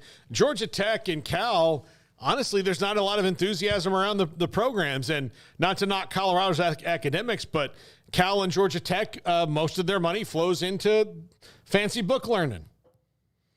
Yeah, they had the recruiting scandal at the end of the Gary Barnett tenure. Then financial turbulence followed. They fell behind resources. Coaching turbulence didn't help. John Embry for 2 years, Mel Tucker for 1, and Carl Durrell after his 3rd year. And, obviously they put a lot of money into bringing Dion in. But for the most part, their assets, solid long-term history that includes a national title, energized fan base following Dion's hire, picturesque stadium, and near a major market, which is absolutely true when it comes to that. But their last conference title was in 2001 when they beat Nebraska to death, and then they ended up beating Texas to win it all. And then, of course, they won the national title in 1990. Georgia Tech, last conference title was 2009. Last national title the same year that Colorado won it. They split. In the Atlanta market, long-term history of national success. Why are they underachieving? Might be the best job in college football at Georgia, but it's the only major conference school in the state. Well, that's Georgia Tech's campus is located just north of downtown Atlanta. Well, no, they're not the only one because Georgia and Georgia Tech are in. Georgia Tech had 5 AP top 6 finishes in the 50s, but the past decade has been difficult. They've had 4 3-win seasons and top 7 victories. Financial problems. Washington Post reported in 2015 the athletic department racked up $229 million in debt because of facility projects, had to slash the budget. Then they had the losses during COVID. Georgia Tech last week announced a record fundraising total, and their athletic director, Bat, is a skilled fundraiser as they try to turn the corner with head coach Brent Key. And then California, we know all about the problems that teams in the Pac-12 have had. Elite public school, recruiting state, rich with talent, decent NFL pipeline, but a distant history of any kind of success. Cal is the nation's best public school, according to some charts, located in the heart of the Bay Area. The athletic department is often one of the leaders in producing Olympic athletes, but football has generally been a struggle. Not only recently, but almost a span of 70 years. Did not realize that. Primary challenges, finances, or raising it, motivation to win. The campus located in an extremely expensive area. How about this? In 2010 and 11 and 12, they racked up $445 million in debt, 54% of which the university agreed to absorb in 2018. Lingering debt. That seems like a lot. Lingering debt. I'm not, me, I'm not a statistician or a mathematician or, So $445 million, the school picked up half of it, 54%, so that's still a $220 million or so in debt. And now they're making, what, $10 million off of UCLA. Mm-hmm. That'll take a while, and they're not getting a full share at all when it comes to the ACC. Yeah, so, and that $10 million is going to have to be allotted some of it other places, you would think. Yeah, no, that's not just football. So it's not like, it's not just that just goes back to the university or whatever. That's going to be allotted other places. Cornelio, Georgia Tech's campus has an odd feel to it. Yes. Kim Coulter, Georgia Tech's campus is freaking beautiful. But, yes, it is very beautiful. But it doesn't, I don't know, I never got the vibe when I went there like I do when you walk on a campus at like Oklahoma or Texas and, the stadium hits you in the face and those kind of things. That's where I would say when it comes to athletics, it's a fantastic school. And Haynes King, the quarterback, kid from Longview, went to A&M. Yeah, they have potential. I just don't know if the alumni is motivated like it probably needs to be to compete at the P4 level right now. That's not to say that they won't be, but it's been so long for them since real contention. I'll just compare it to something I know here at Baylor. When Kim Mulkey won that first national title, it woke people up and going, oh, we can win things in here. So I think that something like that probably needs to happen at Georgia Tech where it's like, oh, this is what it feels like. Yeah. Here's money. Yeah, it doesn't have to be some major. No, but they need to have that moment of, holy cow. I mean, say it's winning in softball or volleyball or something, and everybody the basketball team had a pretty good run. Yeah, and so they have those good runs, and then you feel like, oh man, that's crazy. Like we should do this for football. We should try to do this for everything. I've seen this back and forth at times in the chat room about those saying that some schools should not be allowed to be in the Power Four if they do not have 50,000 or more people as a capacity in a football stadium. And again, most of the conversation comes from people who have stadiums of 60,000 that they fill all the time, or even 80 to 100. There are just some schools that don't have the ability to have, like, I know there was one argument about Kansas State. They don't have a very large enrollment, but they have a 50,000 plus stadium.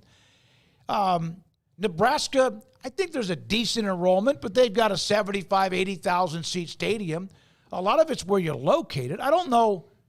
Yeah, it's kind of like, hey, my blank's bigger than yours. Yeah. Well, when you are a fan of a team that has 60,000 students, of course your stadium. But there are some stadiums that have a pretty large capacity despite the fact of what their enrollment might be or even location near a major market or not. Somebody mentioned Chicago, Northwestern, because they're having that temporary stadium. They're rebuilding Ryan Field. What about all the people in Chicago? They're Notre Dame fans. I bet most people in Chicago are Notre Dame fans. Yeah, or Ohio Michigan, State, Michigan. It's just like Illinois. Okay, go to Dallas, Chicago, like anybody that's like a big regional hub. Go to Dallas, Chicago, Miami, Los Angeles, and you can go to one of those cities. And college football fan-wise, Los Angeles, I think you'd be shocked to see how many like Oregon fans there might be, or Stanford fans, or whoever, because it's just such a huge city. Dallas, I could go to Dallas and try and start any team from the Big 12 or the SEC's fan club, and I bet you I would almost get similar numbers across the board. Outside of A&M and Texas, who are gigantic, but if I decided to start an LSU fan club and an Iowa State fan club in Dallas, I bet you if 50 people showed up for both, it wouldn't shock me. Yeah. Because there's enough of those grads in Dallas. Hell, Nebraska brought so many people from Dallas to the schools in Texas when they played there, especially this one when they were in the Big 12. And here's the thing. Even though they have really been irrelevant for 15 or 20 years, if they played a game in Texas, they would do it again. Yeah, so... And again, you hear about, well, what else is there to do? But that doesn't mean they all live in Nebraska. No, but there's a ton of Nebraska fans that live and work in DFW. Mm-hmm. Like that you go there, it's just kind of a hub. So the big cities aren't fair. And so if you went to Chicago and I wanted to start a Notre Dame fan club, I'd probably have to okay, you're east, west, north, and south. We can't all fit in the same sports bar. Michigan, the same thing. Ohio State, the same thing. So you wouldn't be able to say it. Now, I would lean because there's a ton of Catholics in Chicago, and Notre Dame is the closest football power to Chicago, that there's probably slightly more of them, especially when it comes to T-shirt fans, than anybody else. But even still, I promise you, if you and get the Notre Dame fans and the Michigan fans and have them run straight at each other, there's not going to be that much of a difference numbers-wise. Not at all. All right, so there we are. Thanks to Adam Rittenberg. I know there was this is the one that could include a few other schools, including, for example, somebody asked about Oregon. Here's one. Should have done more tier. Yes. Well, Oregon, I think, should be on that one. But I would think most college football fans, if they're being honest, would take Ohio State's run in the last 15 years. They won it in 14. Is that right? Mm-hmm. But they are always knocking on the door. Now, Michigan's interrupted that. They've lost some games in the playoff. But okay, boy, every other team, you can go through every other team in the country that's in their category, or even in the category right below them. So the bluest of the blue bloods, which they are, you can go through all of those teams: Michigan, Nebraska, Florida State, Florida, Alabama, Georgia. We can hear that. All those, just go through all of them. Every single one of them. Florida has had an awful stretch or two. They've never had an awful stretch. They've had 2 or 3 years. But it's never been. But it's never been dear God. What Florida's going through now. What kind of Florida State had to go through for a while. Nebraska's going through it. Michigan. Texas had to kind of go through a numbing 10 years. Oklahoma. Yeah, Oklahoma in the 90s. Between Barry Switzer and Bob Stoops was rough. Yep. No, you're right. All right, when we come back, Paul Catalina and his top 5. This is 365 Sports.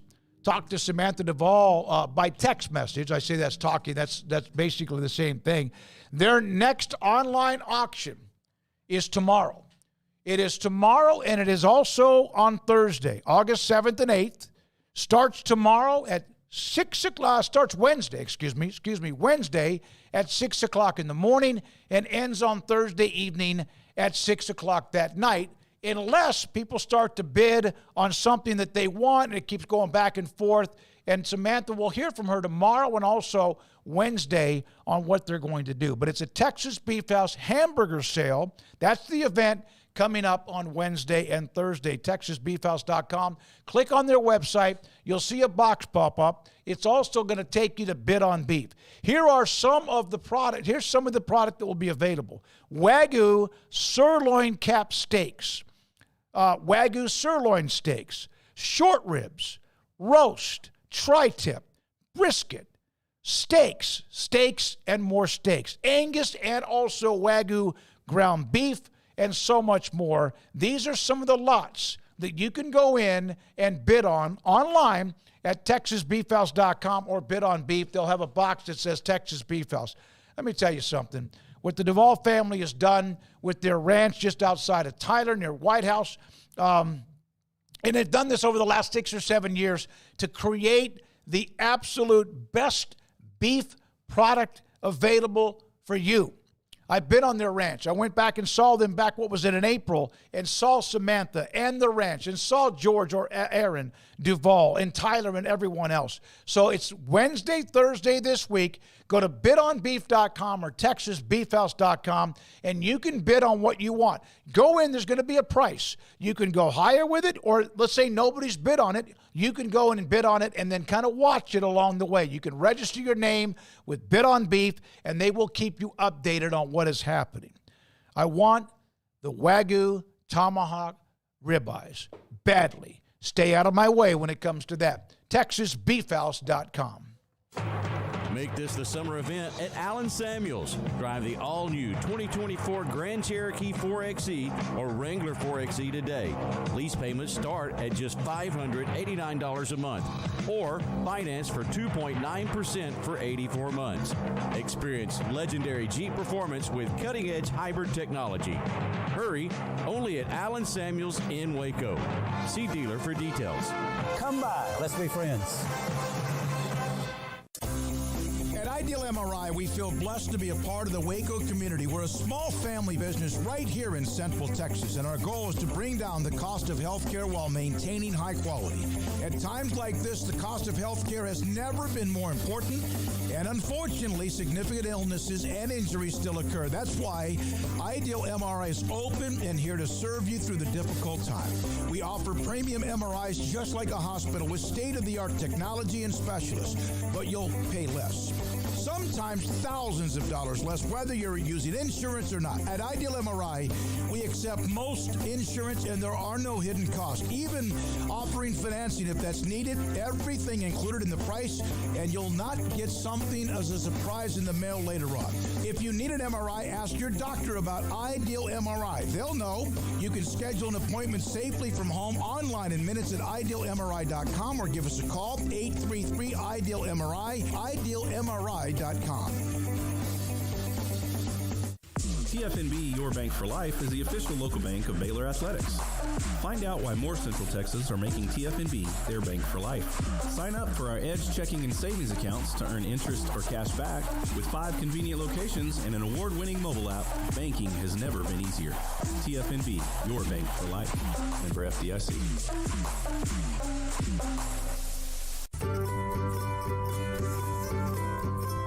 You want to know why Stonewood Dental is so successful? Listen to what happy customers have to say.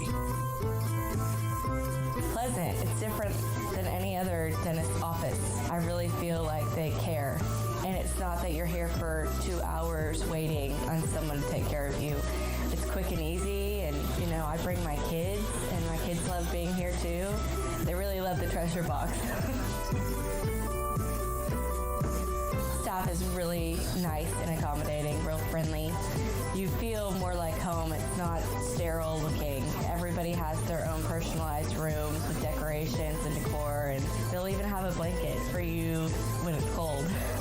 I've recommended people to actually come here, and they are patients now. I really love it here.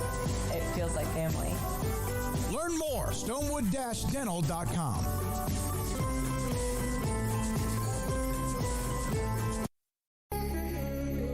It's time for Paul Catalina's Top 5, brought to you by Texas Beef House. Where's the best beef in Texas? Your house when you order from Texas Beef House. Unleash the flavor of Texas-raised Wagyu. From our pasture to your plate, TexasBeefHouse.com. Welcome into Paul Catalina's Top 5. Continuing our theme of top 25s that we'll do until the start of the season, we like to have a thing that ties the room together, like the Big Lebowski's rug.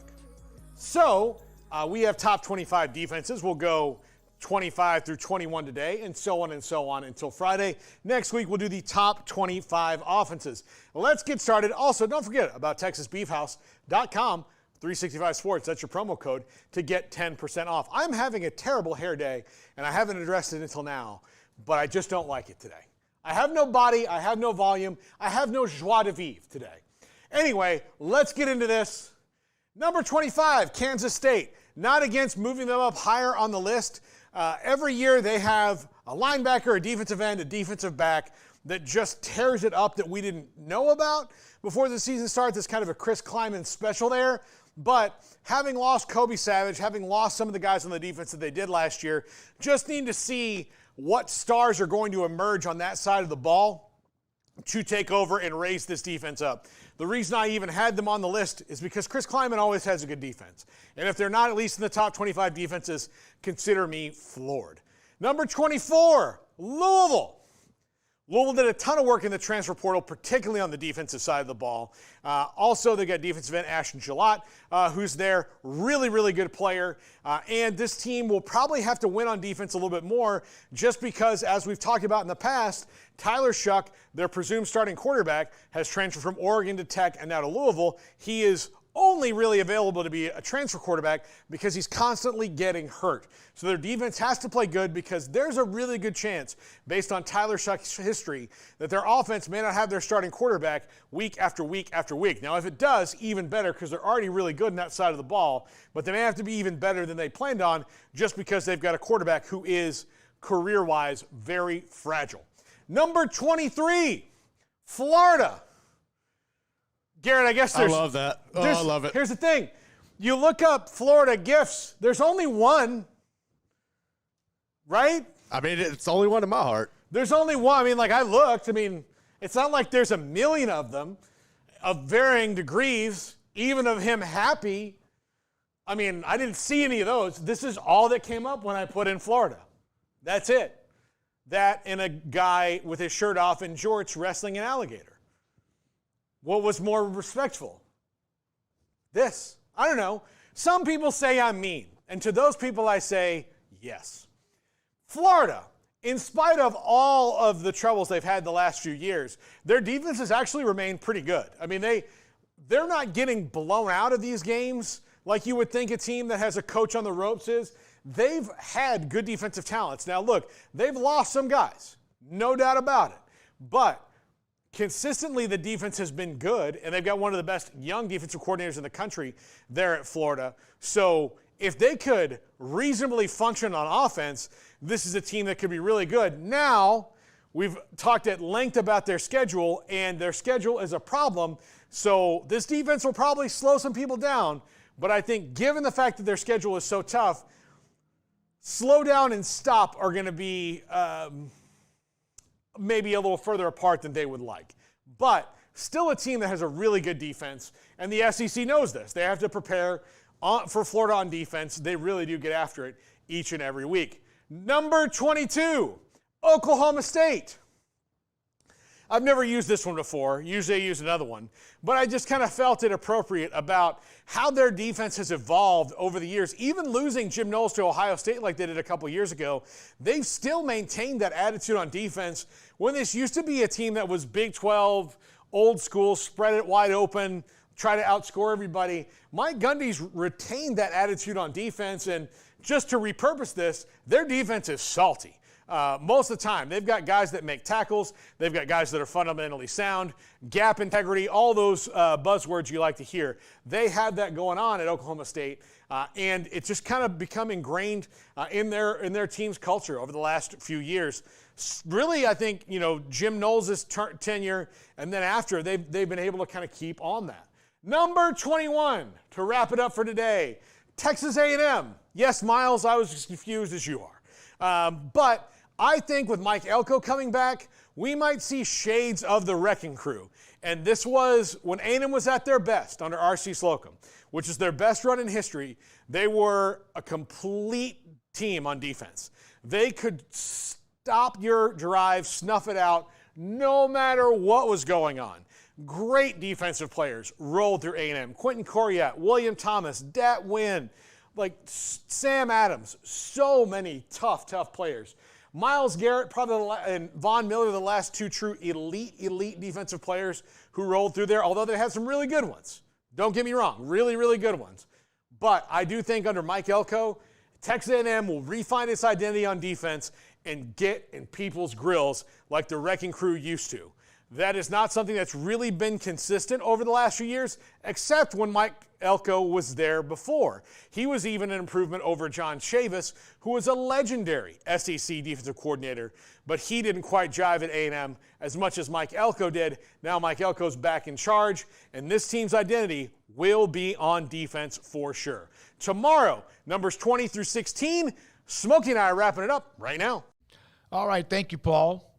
Yeah, those A&M defenses with R.C. Slocum were fun to watch, man. They might lose, but that you better be pretty good and take advantage of the opportunity. So, all right, Paul's top 5 every weeknight, every weekday after our show at the very end until we wrap it up. Don't forget tonight, 365 Sports Tonight on the CW. Thanks to Emery, who's already weaving and editing and doing his magic for that. Thank you to all of our great sponsors for 365 Sports and those of you in the chat room, even if you have a conversation going on that has nothing to do with what we're talking about, because it's all about just kind of having an opinion. Appreciate a lot of what you do for us every day. For Paul Catalina, for Garrett Ross, Emery Winter, and Jack McKenzie, I'm David Smoke. Thank you for your time, and good night, 365 Sports.